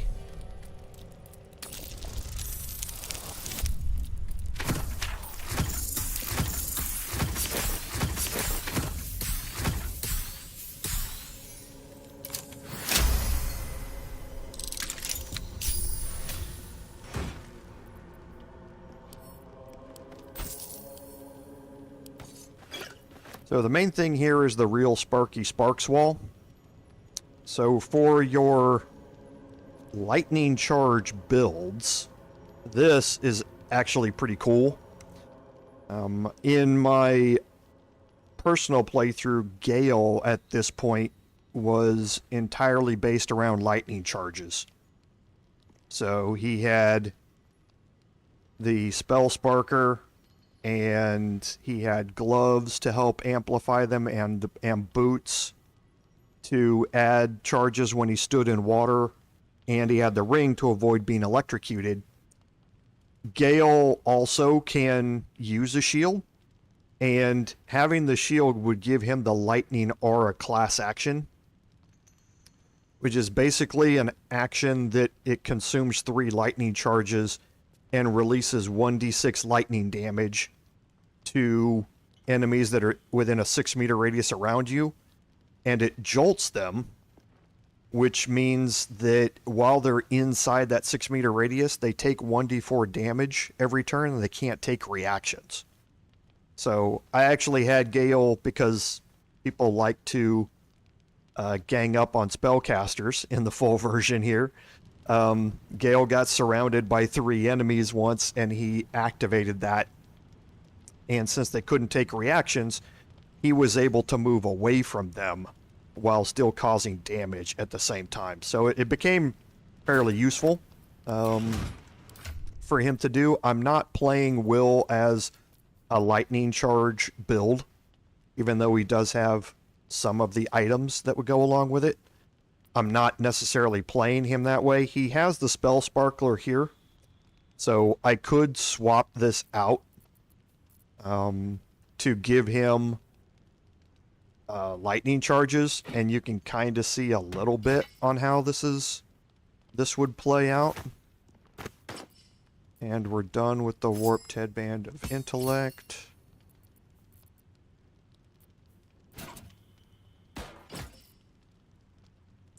So now he's going to build up lightning charges with the spell sparkler whenever he casts spells or cantrips. And he's going to have the ability to release that in a lightning aura around him.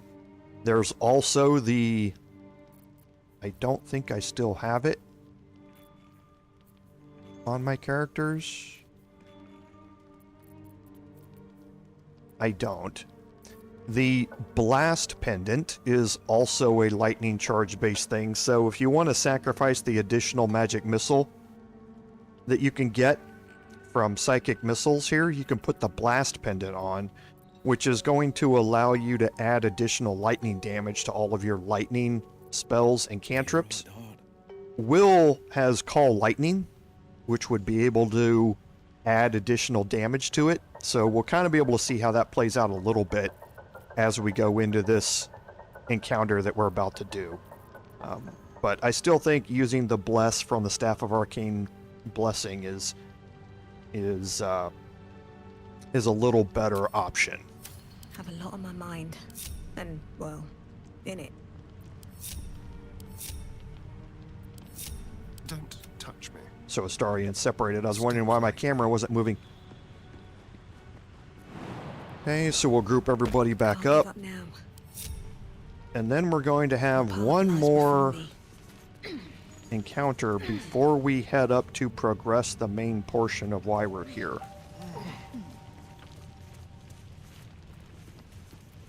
And I'm not going to make the same mistake again.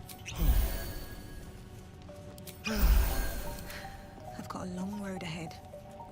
Don't think it's going to matter with this encounter, but lessons learned.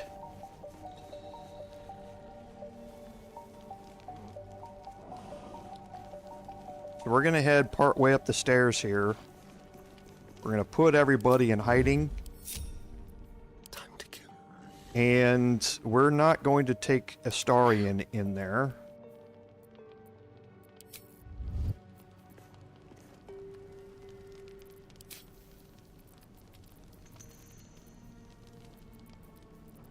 I hate that icon, by the way.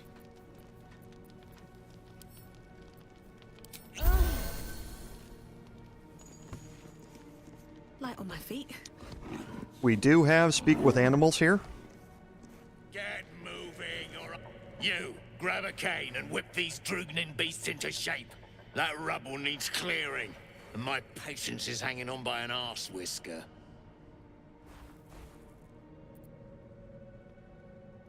Damn right I do. Getting cramps in my arm trying to whip the Drugnin beasts back to work. Now get to the caning, for I thrash you instead.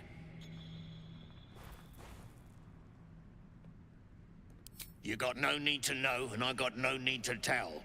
So get to caning or to leaving. Okay, so we have a couple of options here to work through. We'll go with persuasion here. Obviously have a lot of bonuses on our persuasion checks. So I can only fail this with a nat 1, and I probably just jinxed it.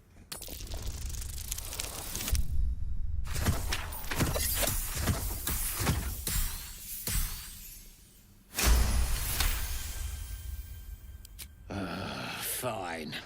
Look at this. Adamantine. Stuff's no joke. Stronger than steel, rarer than mithril. It ain't mined, it's made.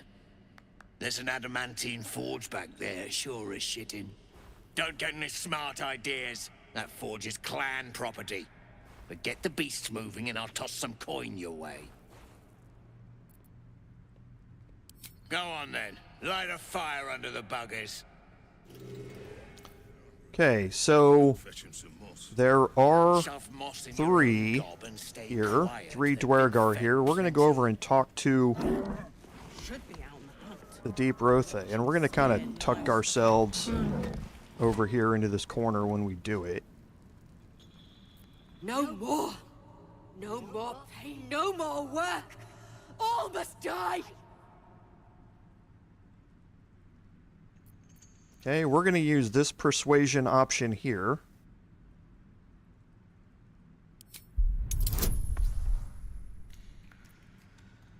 We don't need any bonuses for this.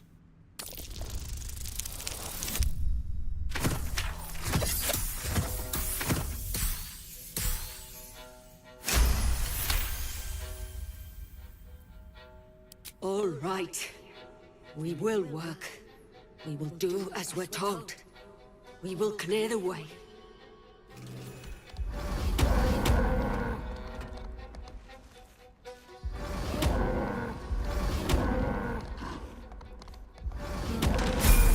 Not enough caning for my tastes, but you got the job done. I almost feel bad about this.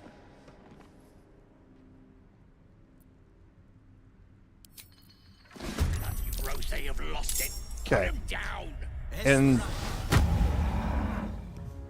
the combat's going to start here, but because of the choices that I made, the deep Rothe are on my side.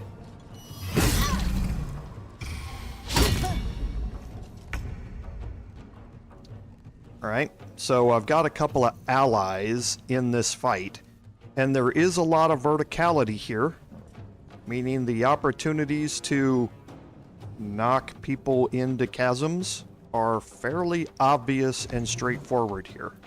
Ready for anything. Okay, so what I'm going to try and do is eliminate Grundle here so that I can remove his detection cone.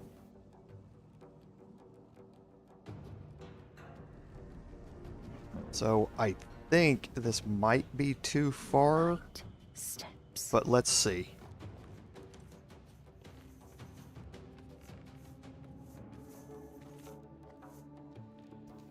So I want to get lined up kind of like here.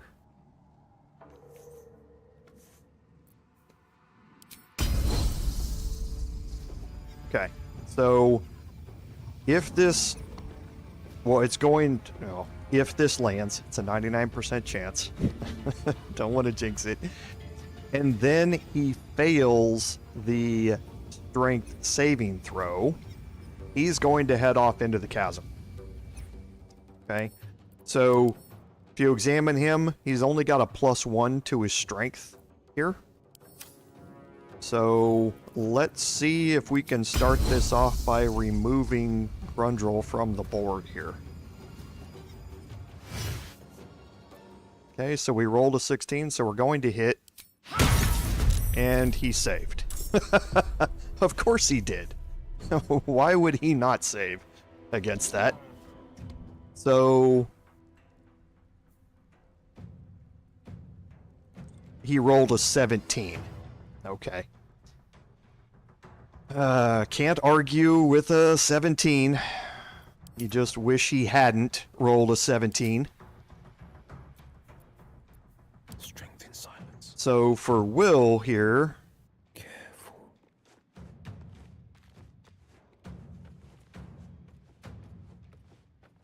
I don't think that's...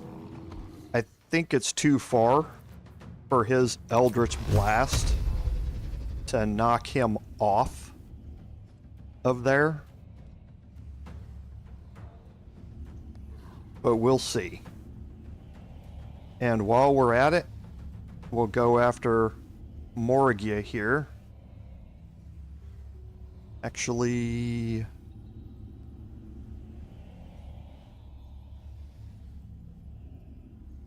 let's do this instead.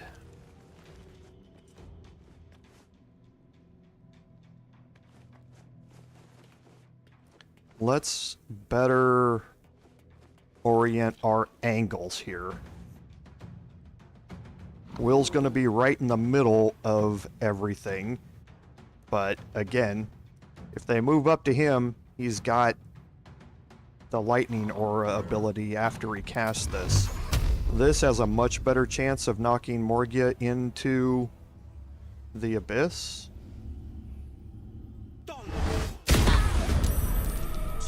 See ya. Wouldn't want to be. What is it? And now Astarion. Stay low.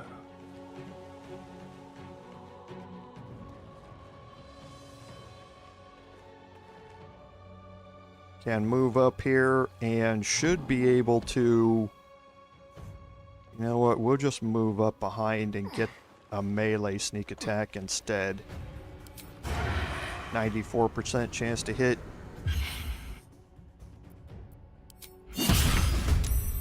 Easy peasy.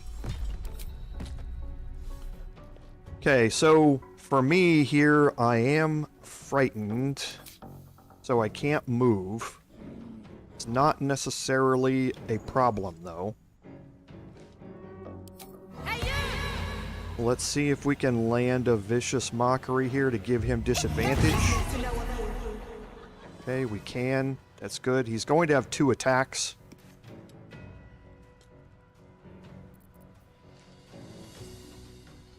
These are from our long rest.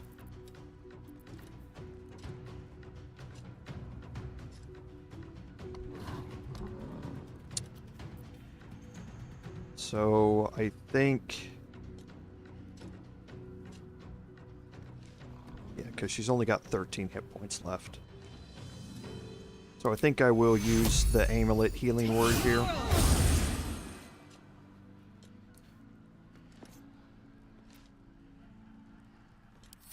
Now the 2 deep Rothe are going to go after him.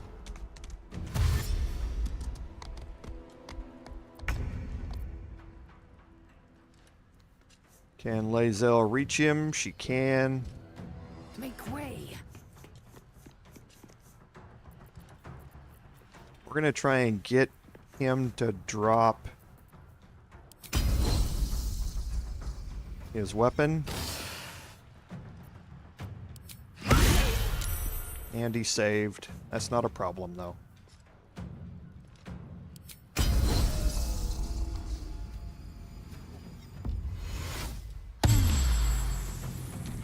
This is good. And from here, I can get another off. And get sneak attack damage because he's threatened.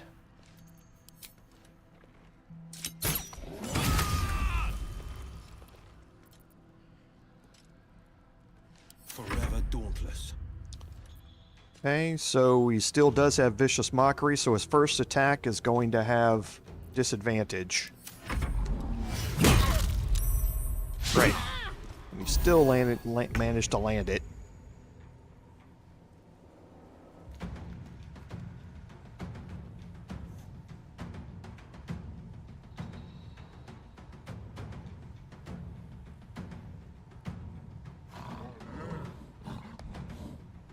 Okay, so he rolled a 12. And that just barely equaled my armor class to land that first hit. Disappointing, but is what it is.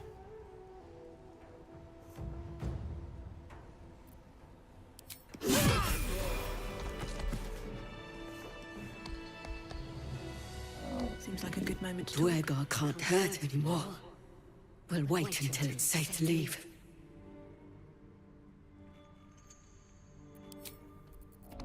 Okay, so the two deep Rothe here. Grey One's gone. Good. We'll stay here until it's safe to leave. Okay, so we've rescued them while at the same time they opened up this passage. Now, we're not going to go back here yet.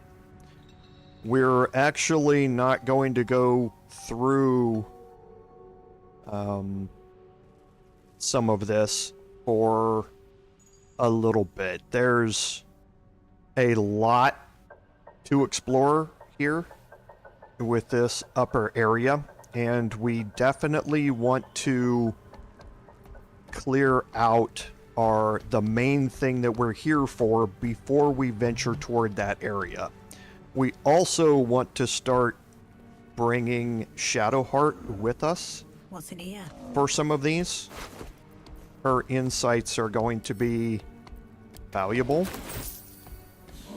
while going through this. Okay, so here we have adamantine slag. This isn't used for anything that I can find in the game.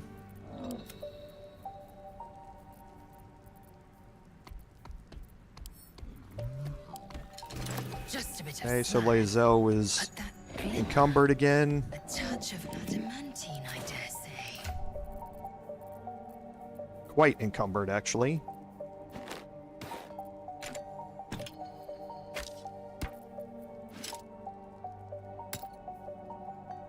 Okay.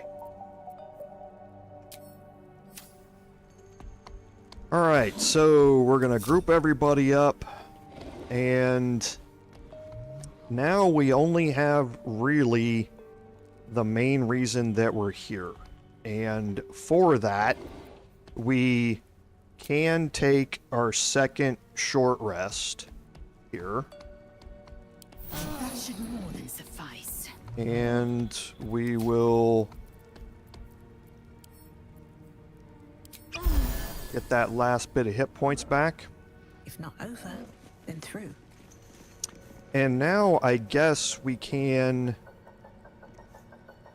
do our level up here.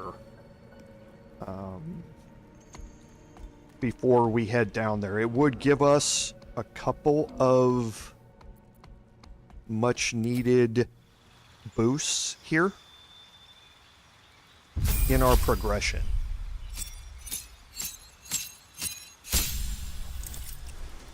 Okay, so Bard level 6 gains us Counter Charm.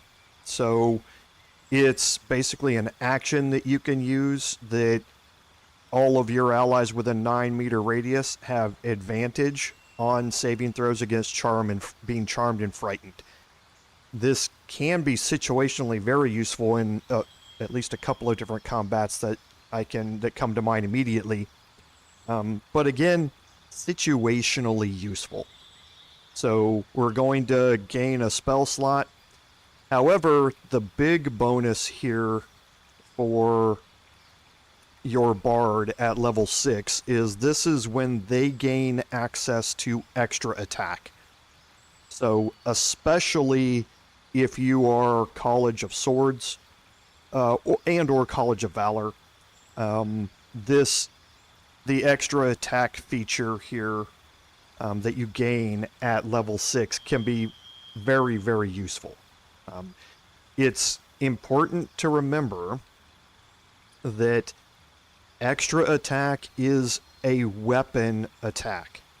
So it's not like you gain an extra action to be able to cast an additional spell or something like that. This is a melee or ranged extra weapon attack. Okay. And then you also have the option to replace a spell here. So we're going to look at our spells here that we still haven't learned. and I think I know what I'm leaning toward here. But fear is just so useful. Stinking Cloud is also really good from an area denial perspective.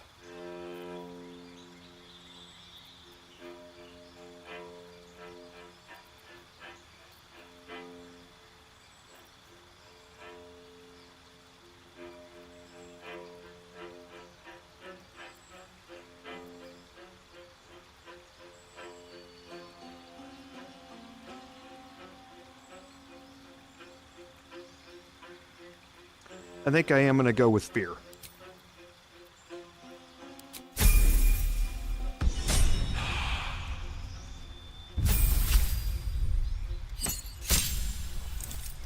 Okay, so for Lae'zel at level 6, it's, for a pure fighter, it's really about the next feat selection here. So we went with Great Weapon Master. So with a critical hit, or when we kill a target, we gain a bonus attack action out of that uses our bonus action to utilize. It also gives us a plus 10 damage at the cost of a -5 to our attack roll, which is fairly easy to offset with how easy advantage is to get here. So now it really turns into, how do you want to progress a pure fighter as you go through the game here? And there are a few feats here which can be very impressive. So Savage Attacker is basically giving you advantage on your damage dice. So whatever you roll on 2d6s, if you roll the first d6 and you roll a 2, then, or you roll a 2 and a 5, then it's going to take the higher of the two. So it's like I say, advantage on your damage rolls. So it can be a significant boost in your damage. You also have other things that can seriously increase your hit point capabilities. You have things like alert.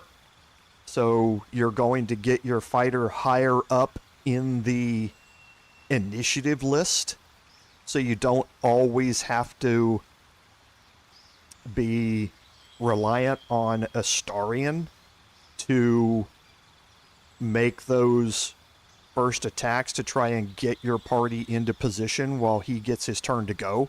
You can now have somebody with much higher hit points do it, and you can't be surprised.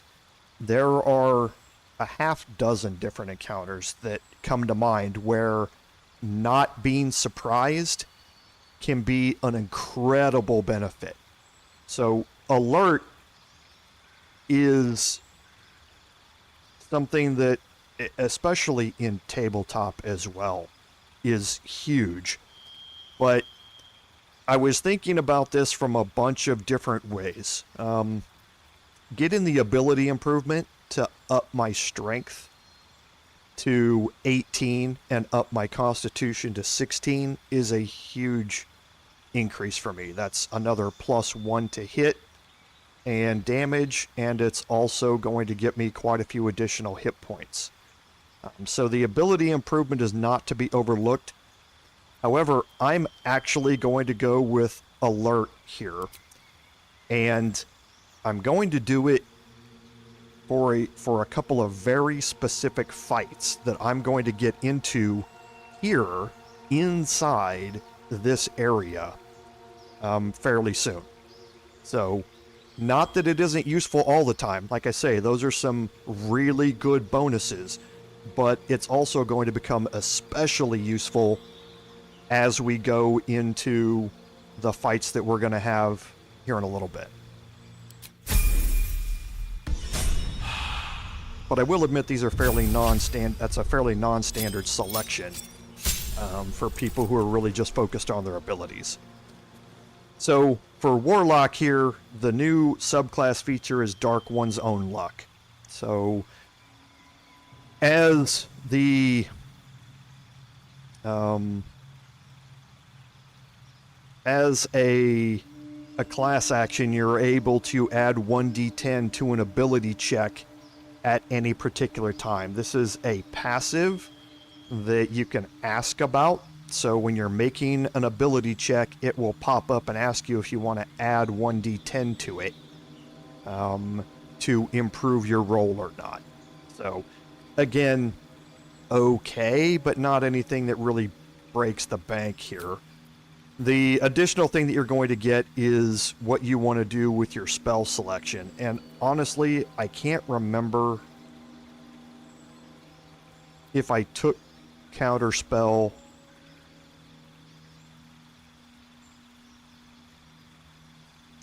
That's a good question.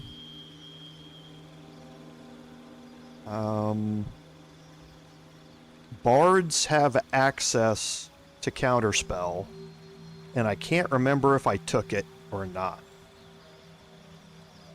Does anybody remember if I took counterspell on my bard?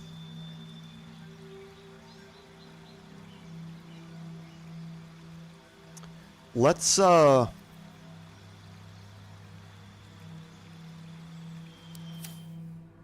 exit out of this.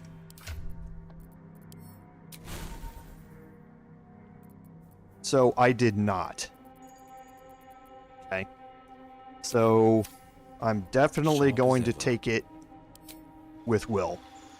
Counterspell is simply way too important. To not have it. Fireball was another obvious choice here for direct AoE damage without the evocation subclass that wizards get and the ability to sculpt spells. You have to be much more careful because it can damage your own party members. But counterspell, simply way too useful. So here I think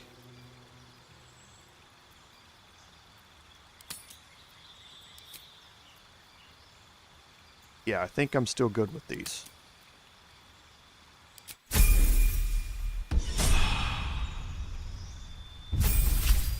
And last is Astarion. So for Astarion, you basically have, at level 6, the ability to customize your skill proficiencies. And you have some options here on what you want to do. So you can increase one of these 5 skills by adding proficiency to it. Or if you're already proficient with it, you can add a bonus to those skill choices. So, see, like acrobatics, I'm already proficient in it, and I already have expertise in it, but it's still going to give me a proficiency bonus going on to it. This is not an extraordinarily useful level for your rogue unless your rogue is also acting as your persuasion, deception, dialogue character. In that case, level 6 giving you expertise in persuasion and deception can be incredibly useful. With the bard, I don't need that here. So this skill level is, like I say, a little bit less useful than what we might get out of our other characters. So with Astarion here, I'm going to add in another class here, and I'm going to start boosting my ranger levels here. So the first is my selection here of what I want this to be. So your favored enemy is basically going to be determining some proficiencies that you're going to get. But for the main part, it's really about the abilities and if you get any cantrips that go along with this. Cantrips and or any spells. So here,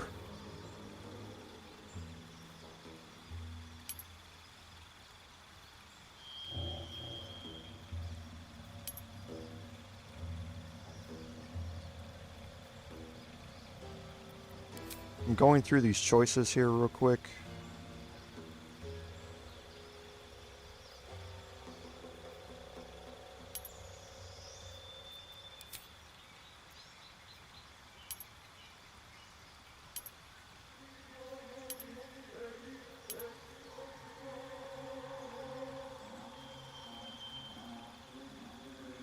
So I'm looking at my skills that are over there that I'm going to get from this. So I'm going to get investigation and survival skill proficiencies. History and survival, religion and survival. So I think I am going to go with bounty hunter here. These actions, this is a once per long rest type of action. We've already talked about the True Strike cantrip. It's not great by itself, but even so, for the way that I'm going to be developing him, it's going to be completely and totally useless. I'm going to have advantage on so many of my attack rolls that it's not worthwhile to have it at all. So I think I'm just going to go with bounty hunter here to up these additional skills here. So yeah, my survival's now up to 4 here because of that.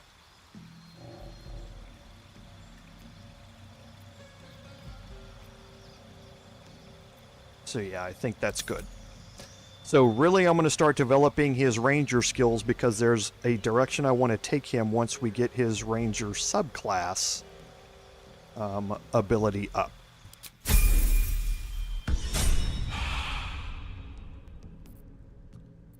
Alright, so now let's head back. In it. Need to find a way forward. And we will get prepared for the final encounter here. And to do that,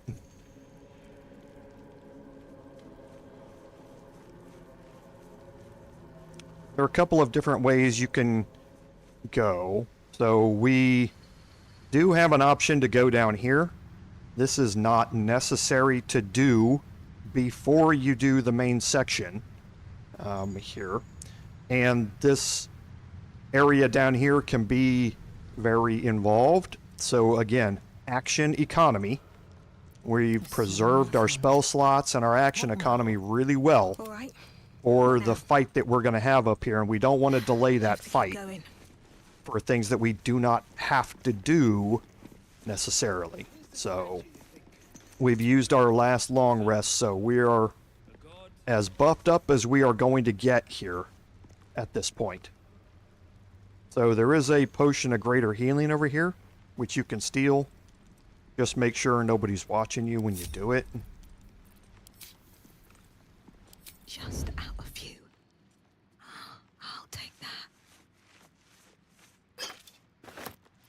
Easy enough. How much farther can I go? And you have this area up here. It's important to know that this upper area is here. We're going to make really good use of this when we get to the main encounter. But first, we're going to set up this main encounter and give us a chance for success here.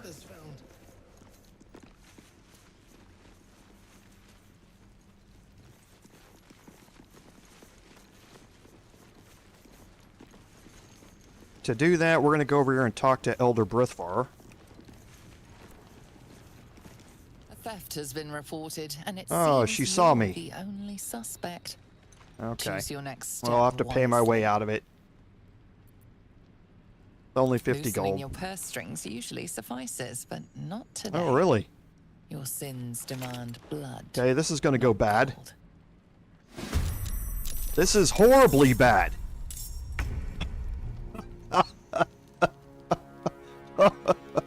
Okay.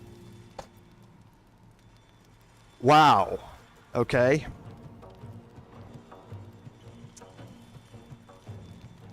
Everything about this just went horribly wrong.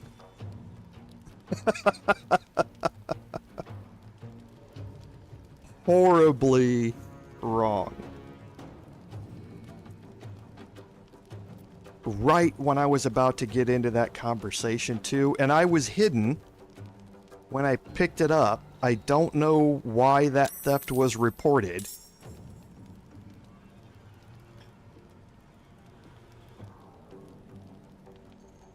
A scrying eye. One roamed the goblin settlement, if I recall. Someone's Okay. watching us. Best to stay out of its way. This is really, really, really, really bad.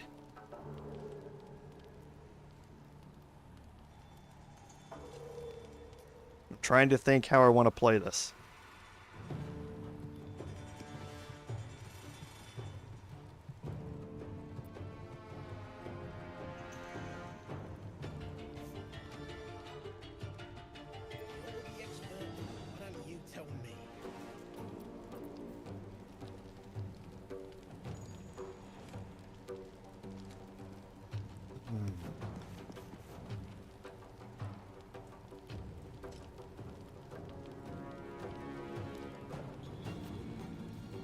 Okay.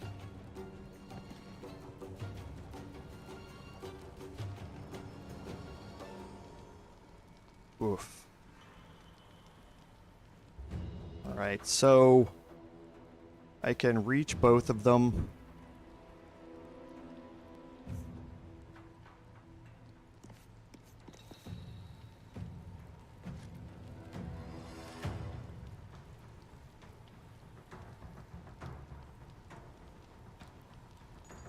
I don't really want to move Lae'zel into line of sight of this room.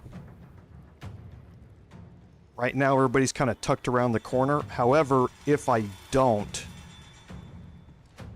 I'm not going to have an opportunity here for this.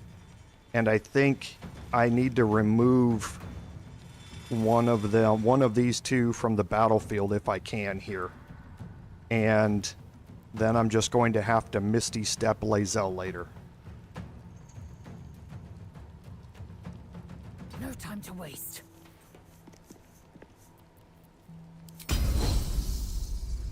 Okay, so I want to get rid of Stoneguard Kerr here. This isn't going to kill Kerr, I don't believe. It's going to cause a lot of damage, knock them all the way down there to the bottom spot. They're going to have a long way to travel to get back to me. So this would eliminate somebody who's going to go before my other two characters. So it's going to eliminate some damage here if I can get this to land.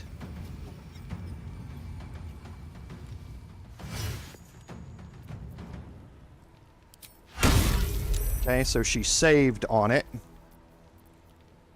So I will use my extra attack. Would prefer not to. I would prefer to try it again.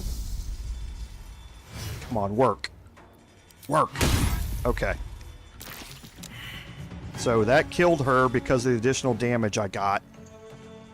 Now the problem is I'm setting myself up for disaster if I do this. I'm gonna have one shot at this.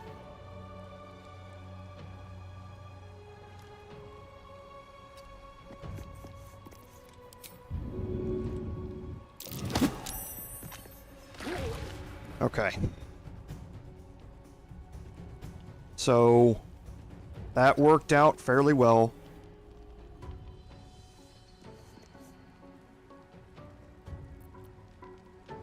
So Dalthar is, oh geez, not her.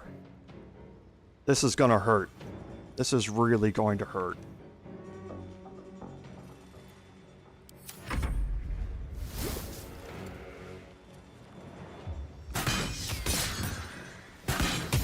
Okay, good. Okay, so now what we're going to do is try and get rid of Murthas. Murthas, I'm not going to be able to kill Murthas here.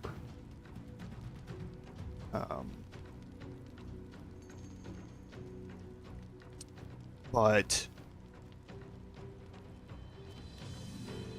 hopefully what I can do is damage Murthas enough here that after she gets her damage, I can finish her off with these two while we're trying to basically run away. Because that is what we are going to do. We are going to try and get ourselves into a position where we limit how many different ways they can come at us. So I don't think they can attack us from up here. They can attack us from over here. Actually, I don't think they can. I don't think they can reach these locations. Well, they might be able to. My pathing, yeah, my pathing just isn't there. So I'm going to try and get to, like I say, a location where I can minimize the avenues of attack. If I go this way, I'm going to get a couple more that are going to enter into this fight. So I want to kind of... Boy, that's going to be really tough, though. I may just have to fight here.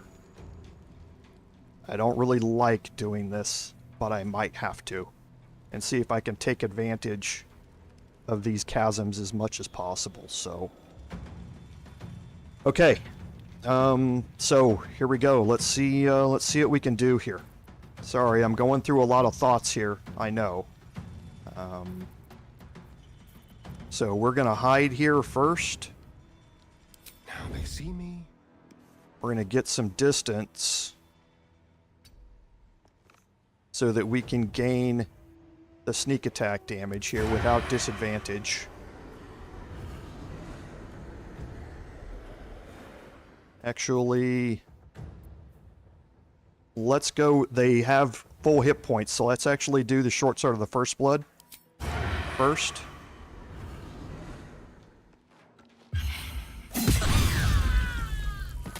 Astarion, huge, massive, massive.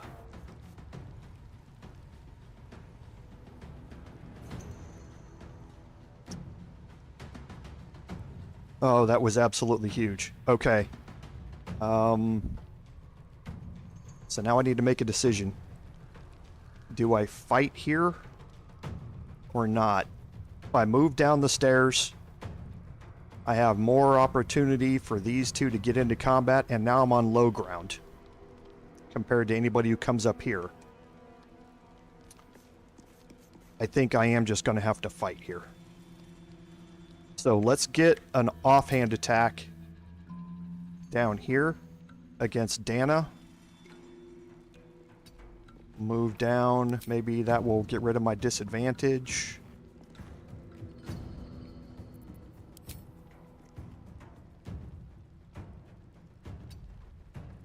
Doesn't look like it. Still a 90% chance to hit, though.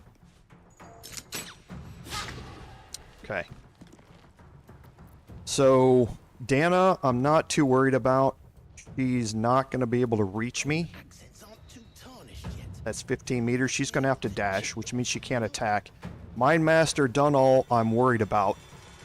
But I do have some resistances against being controlled here, which hopefully will benefit me.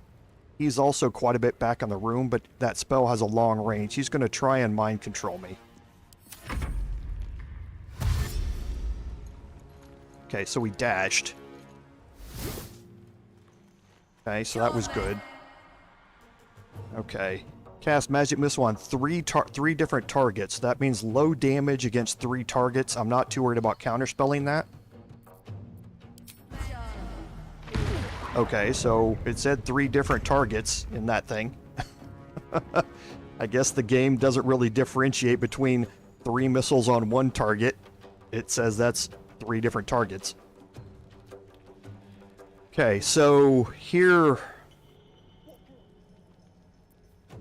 let's go with our bard first. So who's next?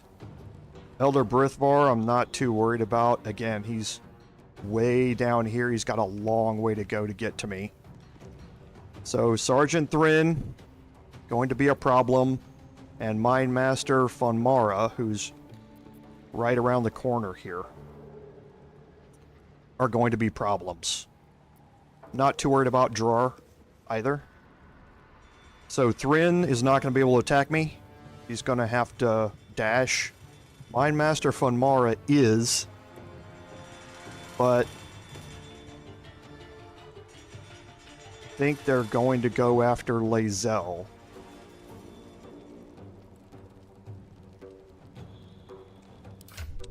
So that is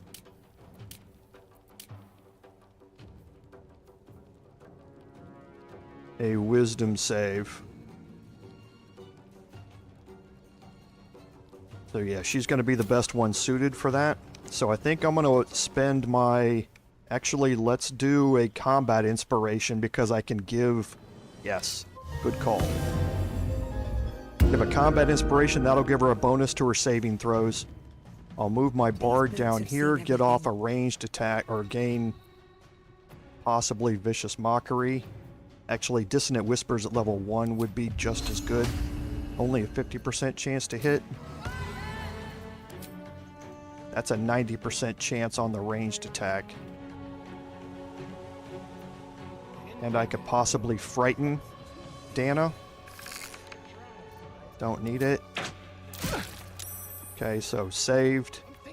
Here again is my extra attack. Saved twice against the frighten. Battle favors the fearless. And then Wyll, I'm going to move a little bit down the stairs, hopefully get him out of line of sight from anybody who comes up the stairs. Kill Dana. Okay, so now I shouldn't be attacked. Lae'zel is going to get attacked by at least 2 different enemies. My bard might get attacked by Dalthar here next turn, so we'll look about that when we get in here. So Brithvar is going to get up from being prone. He's only got half movement. And I don't care about counterspelling his enlarge. Sergeant Thrin's going to dash.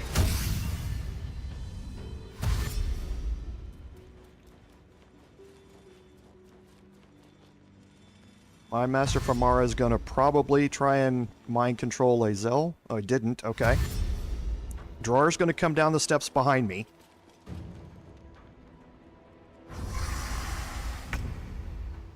Okay. So now Lae'zel is here. I'm going to get her right around this corner. Is the ultimate goal, is to get her kind of over here. Because now she's going to be having to resist a bunch of attacks here. But Wyll is going to be helping us with that. So while we're here first, let's see how far away. So an 80% chance. I would really like to get her to drop that poisoned crossbow before her turn starts.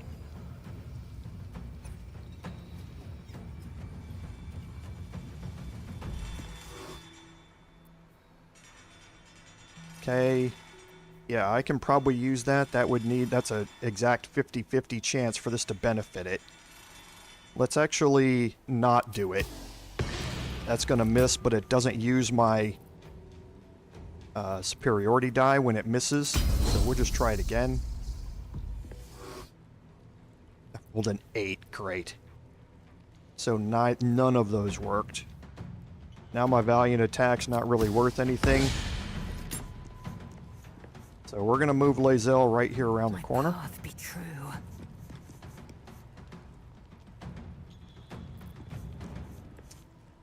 So again, Dalthar's coming in, and that poison crossbow hurts.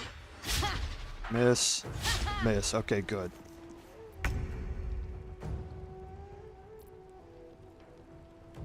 So Astarion, I think, is going to do a very Astarion thing.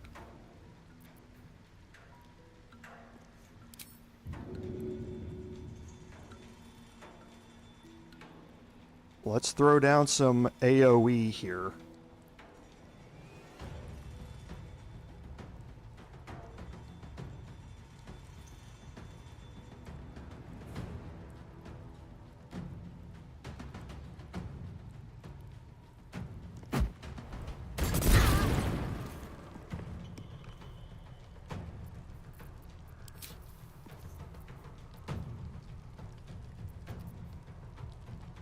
They won't know what bit them.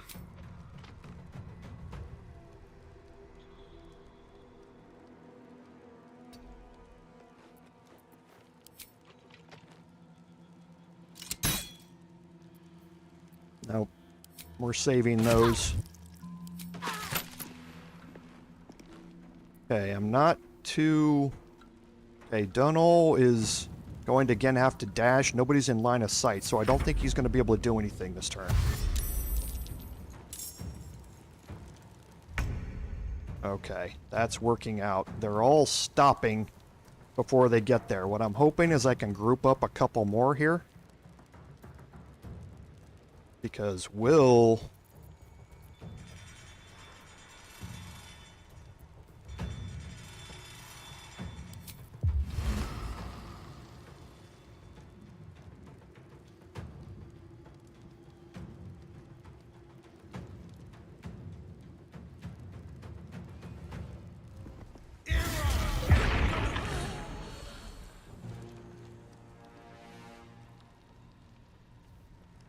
Okay. So now the thing I want to maintain at all costs is I want to maintain Wyll's concentration on that. So I'm going to move him out of line of sight as much as I can. Still being conscious about what's happening down here, so hopefully I don't alert them. Sometimes the only way out is through. And now here.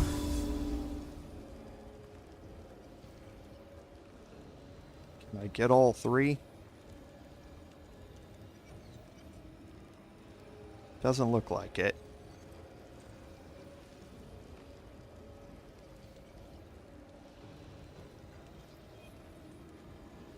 Nope. Oh, it's like 1 pixel.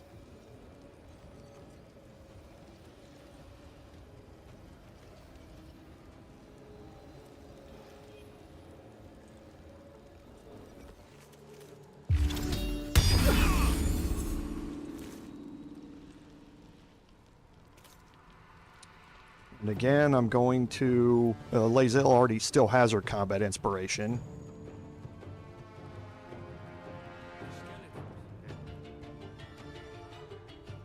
Another step forward.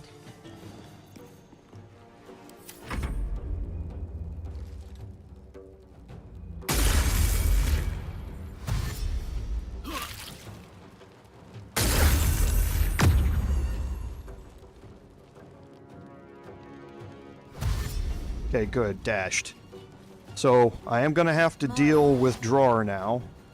Drar casts Hunter's Mark on Wyll. I'm not too worried about Hunter's Mark for now. I'm more interested in keeping Counterspell for any mind controls.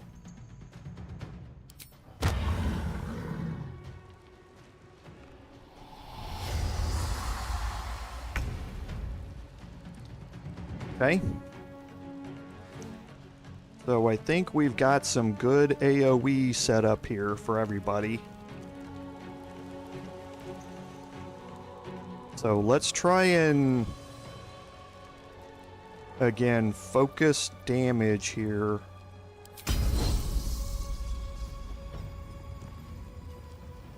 Yeah, I know that. The offsetting advantage and disadvantage here. Okay, so I did hit.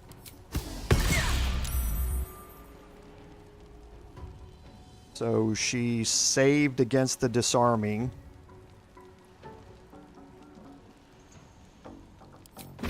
Yeah, we'll throw in the additional damage there, though. And I think we're going to try that again.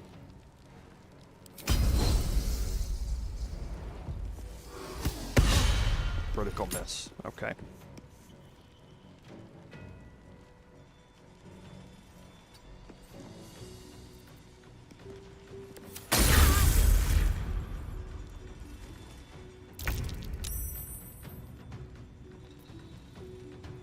Okay, so Astarion, let's just kill Dalthar first here, so the detection cone. Actually, I probably should go after Drar. Now, we'll wait on this, because actually I think I know what I want to do with Drar. I'm kind of planning it here, seeing if it'll work. Yeah, I think I have an idea for Drar. So let's get rid of Dalthar here, so we're gonna hide first. Just like old times. Don't need it. Don't need it. Perfect.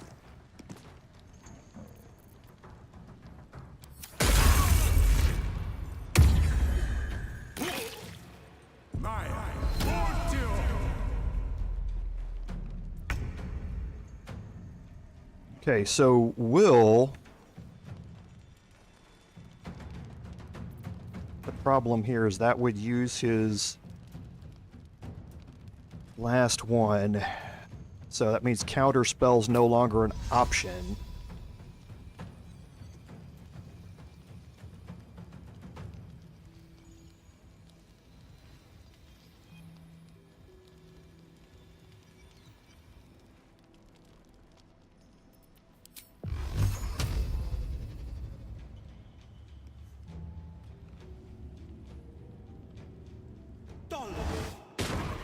Yeah, two 70%ers that missed. He's going to fire on me. I know he is. So, if I move over here, am I going to be in line of sight? I'm wondering if I'm going to trigger them or not. If I move over here and get closer to the wall so he can't see me.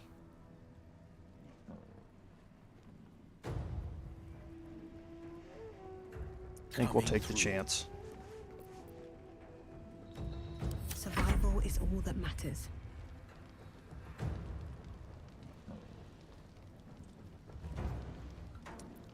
So first, I'm going to combat inspire Lae'zel again.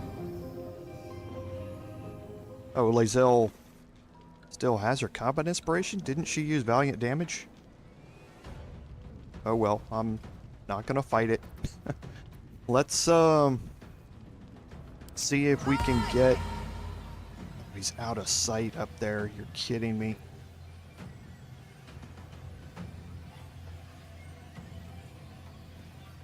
Yeah, you're absolutely kidding me.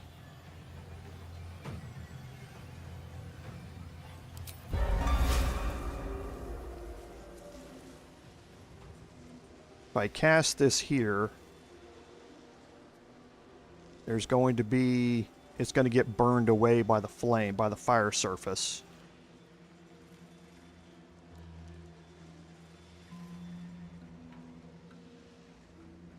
And I can't see where the fire surface is here. I can't believe you are out of sight. That's horrible.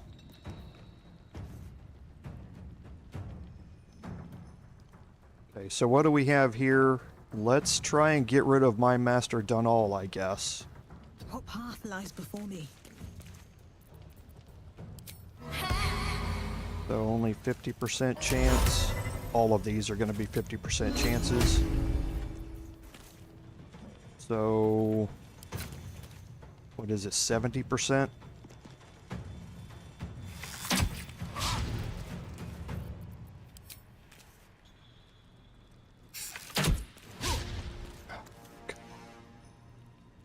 Killing me, Smalls.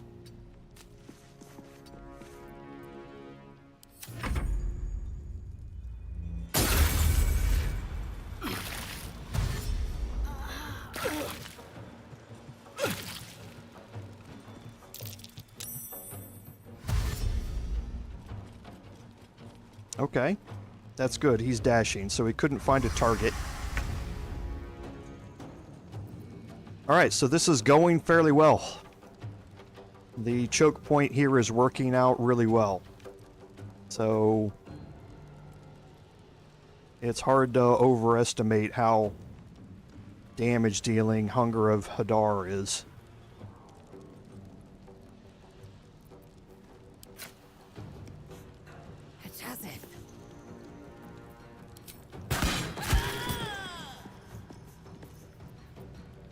Try and get rid of the two Mind Masters here. Only a 50% chance. I'm not going to use my action surge for that. I still have Thud here, which you really don't like. There's blood in the air.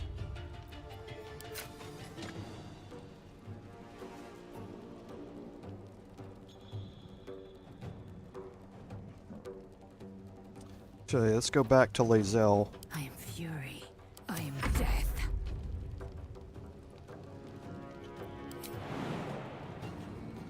Can she jump up here?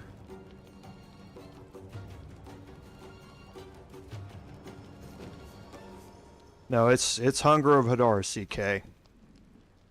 I need every bit of help I can get here on this. Because something very unexpected happened and I'm dealing with the fallout.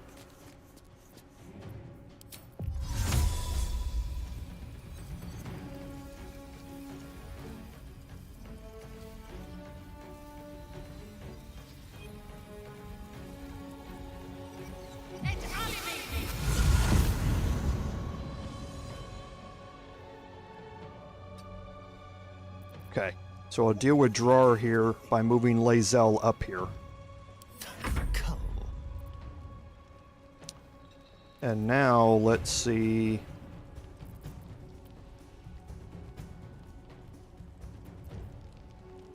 We're going to hide. Still only 65% chance to hit, but still... Alright. Making attacks into and out of Hunger of Hadar is very, very hard. So that's one of the reasons it's there, is because it's so hard to do so.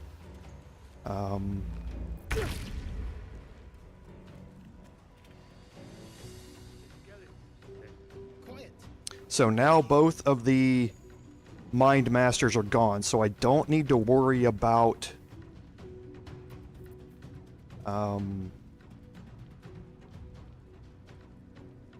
counterspelling a mind control spell anymore.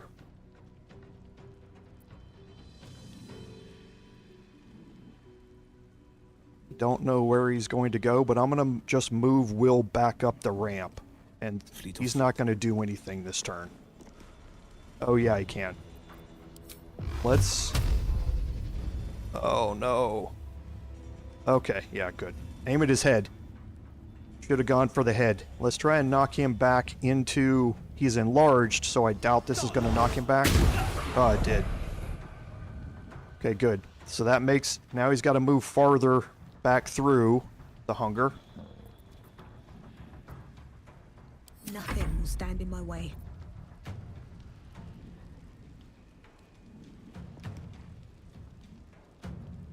And I still have Cloud of Daggers active. That's good. 65% chance. These are all... Yeah, okay, so that's 80. I could try and lock him in place, but I don't think it's going to work. I mean, we can try. Yeah. Like I say, making attacks into and out of the hunger. Oh, he hit. Okay, so good, he's frightened. When he's frightened, he can't move, which means he's just going to take continuous damage inside hunger. And as long as you're going to sit down there, Brithvar, and not do anything, I'm perfectly satisfied with that. And you missed both arrows of Roaring Thunder. That's outstanding.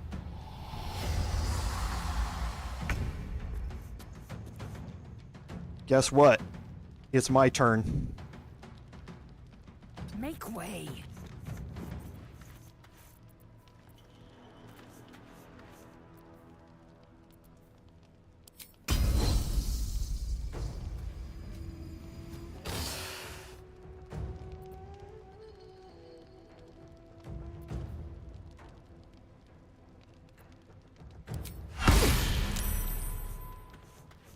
Ooh, that hurt.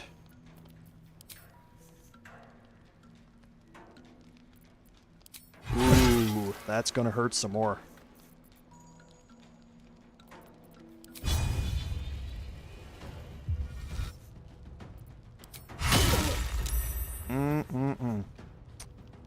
Told you. Shouldn't have messed with me. Let's turn someone inside out. Okay, so the detection cones. Let's find some prey.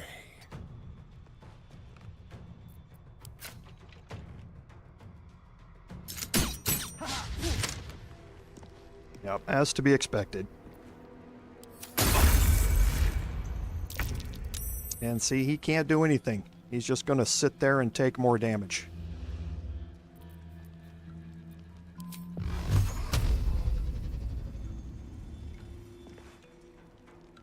And who else is there anybody else in the hunger?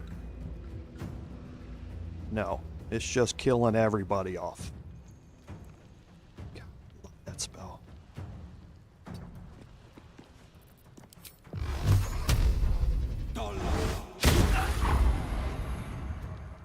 It's just so good.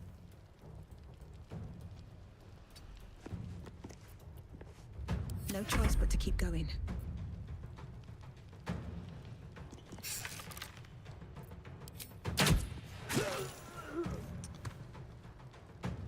Okay, so now we have the scrying eye. Do we have enough movement to get an attack on it? We do. May the gods take you first.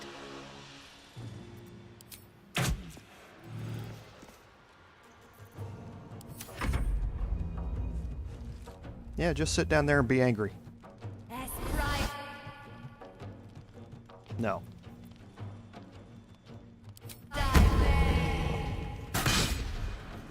Disadvantage on those ranged attacks because they're too close.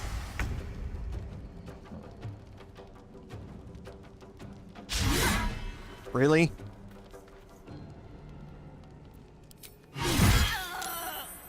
Okay. My path be true. Hungry for the slaughter. Don't linger.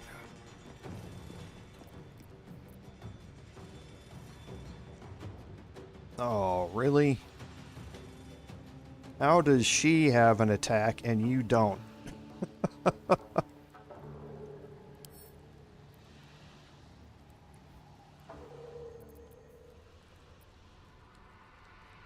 We'll do it my way.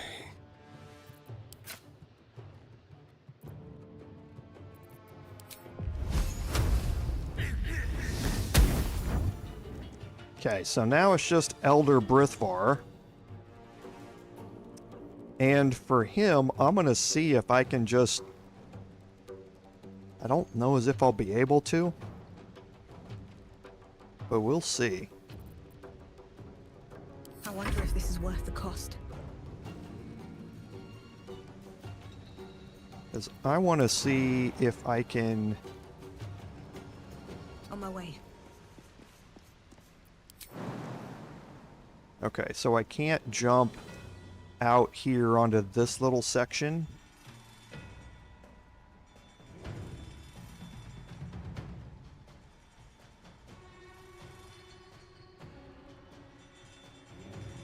I don't, and I'm pretty positive I can't hit Brithvar from up here. Yeah, path is interrupted because of this. So I'm not going to have line of sight on anything, so going to have to make my attacks, I think, from over here. I think I can actually see them down through here.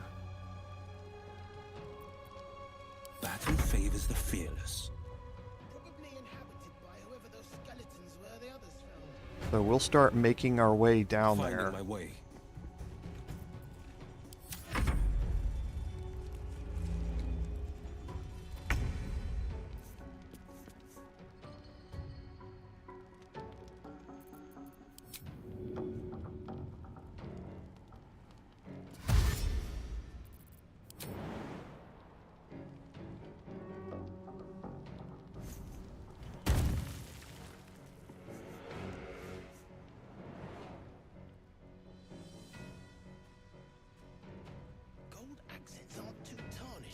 No time to waste.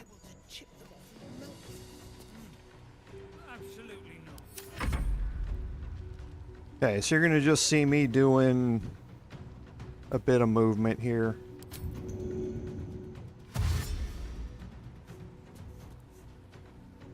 Let's move Wyll out of the way.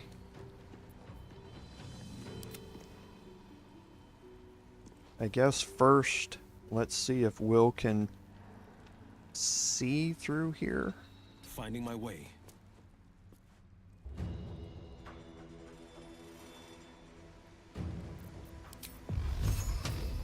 Oh. Oh. Just barely not. So he needs to stop somewhere out here for me to see through there. That's okay. I can leave Wyll there.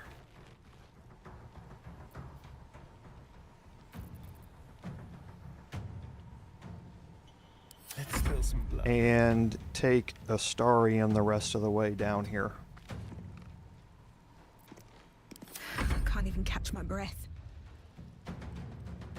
There's nothing my bard's really going to be able to do, so I'm not too worried about movement here. Ah, good, he's moving. Okay, good. So now I'm just going to move. I'm just going to position myself here. What am I losing? 8 hit points.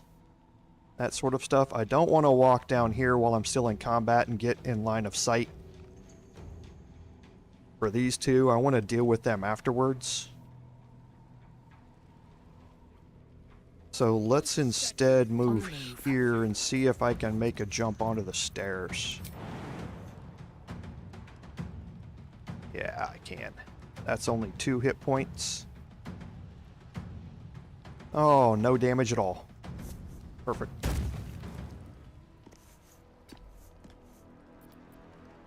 Time to kill. Now Astarion, I'm going to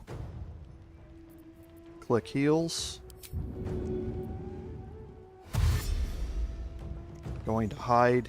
Into the shadows. Step quick.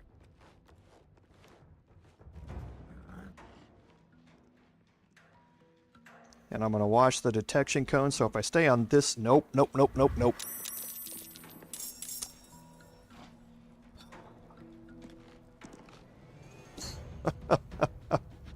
One of them moved, and the detection cone was fine, and then the other one moved out to get around them, and was facing me right while I was in the middle of my movement. So, yeah. Okay. Is what it is.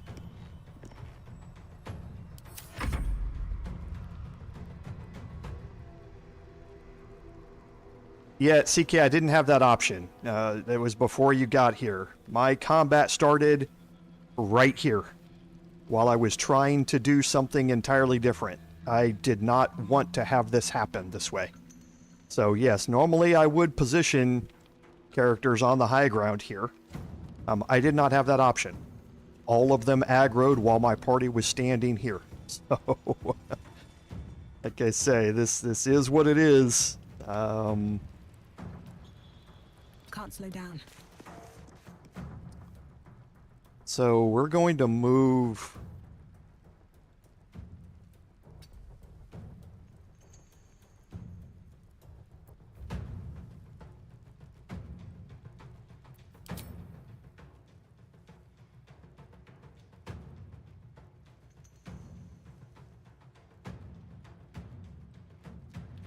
No, we're going to, because they can't move here. Oh yeah, they can. But yeah, right here.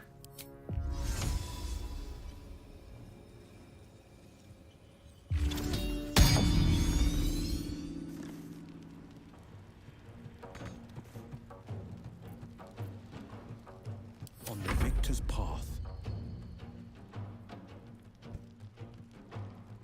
And Wyll, not too worried about what happens with Wyll now. His hunger of Hadar is good, so I don't care if he gets hit or anything like that anymore. Nobody else is going to be walking through it.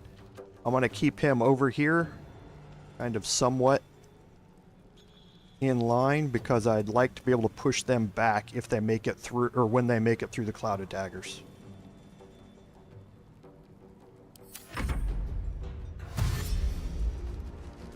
Come on, Brithvar, let's go. Okay, so they are both melee based. So we'll move Lae'zel up. Taking position. Just get her ready. So that is 20 meters. So if they dash, they should end up somewhere around here, which means they still can't reach me. I missed this. Okay, so for Brithvar here,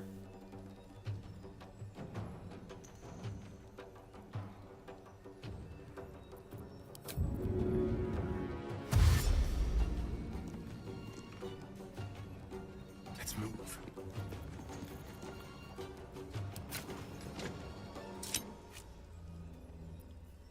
we will use this. No. Yeah, I don't think he's going to be that big a deal.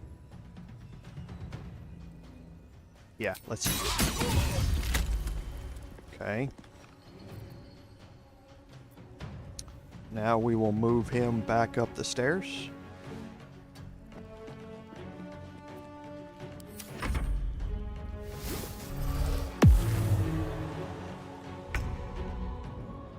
Okay, when invisible.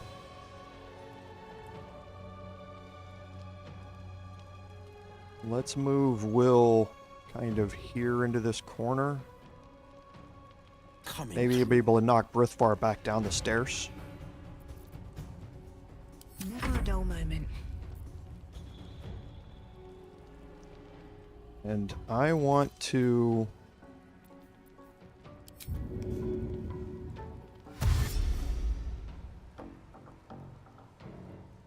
Breathe deep and move.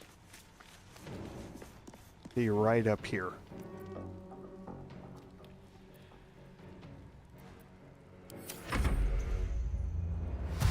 Dash again.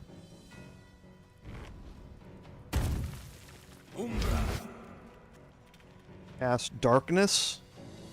Interesting. I don't want to use my last counter spell. So Darkness is going to be interesting.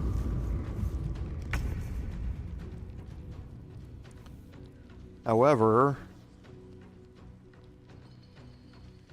So she's still in darkness all the way up to there, and I think at that point she's probably going to be inside the range of this.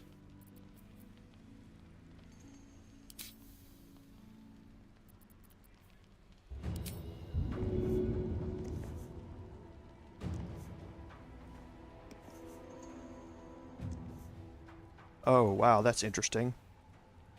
Okay, yeah, I can't make ranged attacks into and out of it. That's fine. I don't mind that. So yeah, I'll just sit here and wait then. I guess I could try and go the long way around.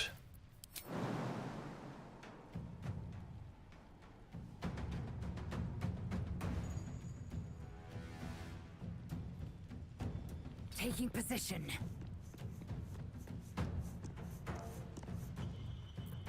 I'll see if I can do that. Shall we dance? So now he's not moving.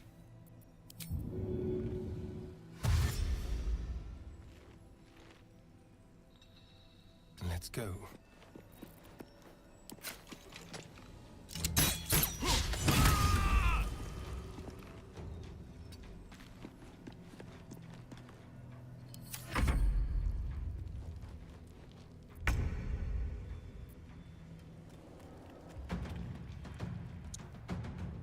And now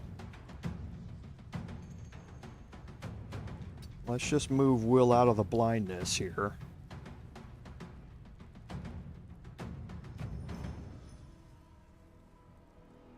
Kind of tuck him into this corner just to keep him out of line of sight in case the Stonemason Kith comes out of invisibility and tries to range attack here. Come on. Can't stay idle. Okay, so here for me, again, none of this really matters.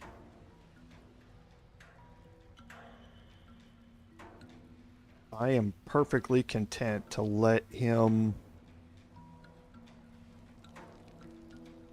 Let's just move here for now. Don't waste a step. What I'm going to try and do is get Lae'zel up above this. You gonna dash and actually move? Nope.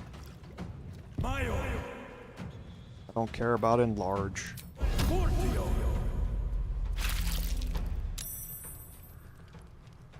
Okay, so now he's in the darkness. So let's see if we can get... Is he in it? I don't think he's in it. I think he's where my bard was. Let's see if we can get Lae'zel back up here.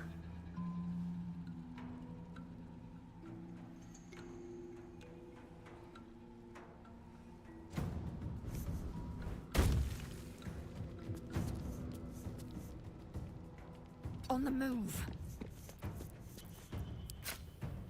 Ah. Come on, is there a pixel? Yes. Yes. Oh, oh, come on. Come on.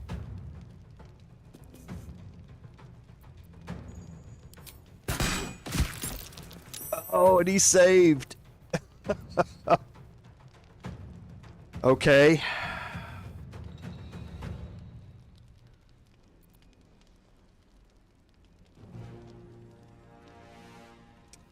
I was really hoping that darkness was going to go down.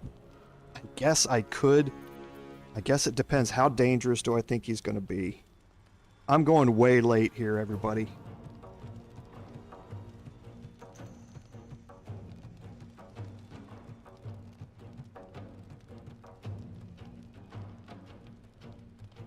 Okay.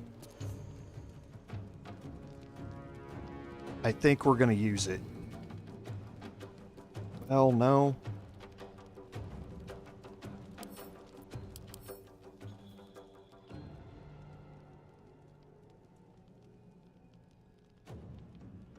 Yeah, he's going to deal an additional damage here.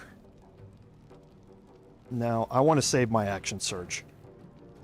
So, he's probably going to go up and hammer Wyll or my bard here. Shall we cut and run? And there's not anything I'm going to be able to do about it. Well, there is. I just don't want to waste my action economy, because I still have another fight coming up that I need to do.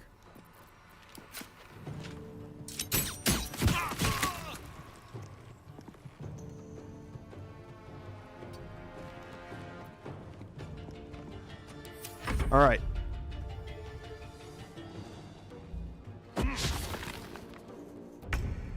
So there he is.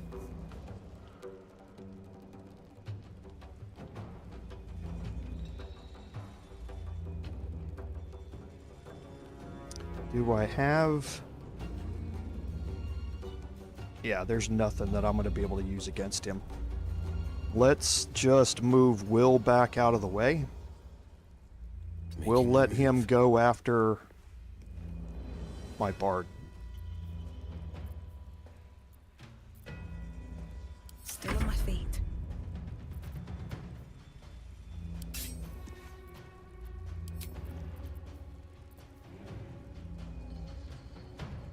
Ooh, that's interesting.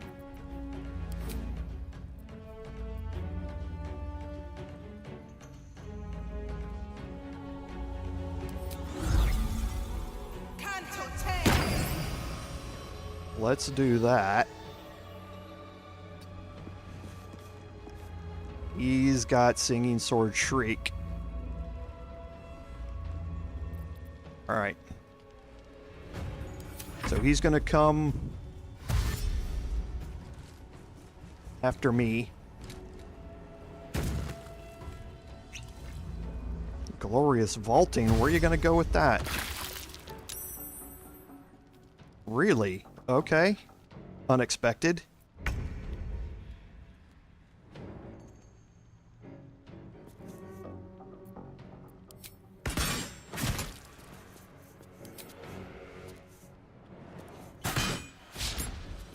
I think that was probably a misplay on his part. Can you feel death's cold grip? And you... Let's just go away.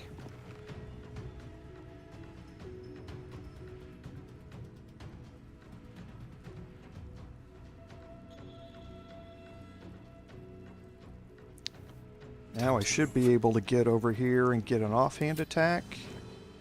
Yes, let's hide first. Let's have a little fun. Get sneak attack damage.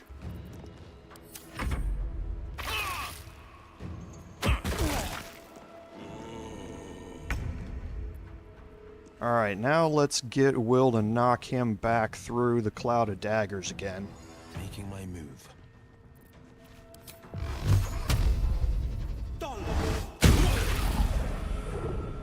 Okay. Still breathing, despite everything.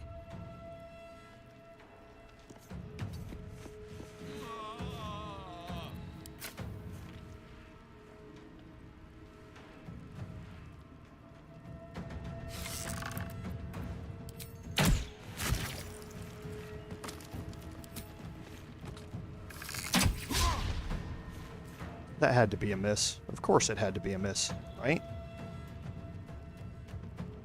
So let's drop concentration on Cloud of Daggers. Move in.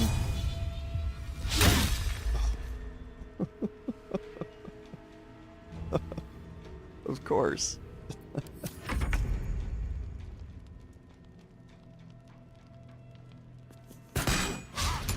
Oh, come on. You can't be serious. Oh.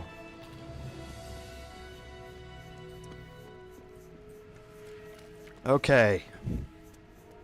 That was extraordinarily bad. But if you look at my party right now, I lost 11 hit points on Astarion, and that's it. And I killed how many Duergar? 1, 2, 3, 4, 5, 6 in the chasm, 7, 8, 9, 10, 11, 11, maybe 12 Duergar, and lost 11 hit points. I'm not saying I'm good at things, but you have to allow me to toot my horn a little bit on that one, right? I mean, come on. So,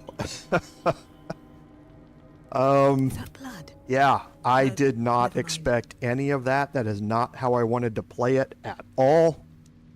You will see a much different playthrough coming up here in 30 minutes for the Paladin playthrough.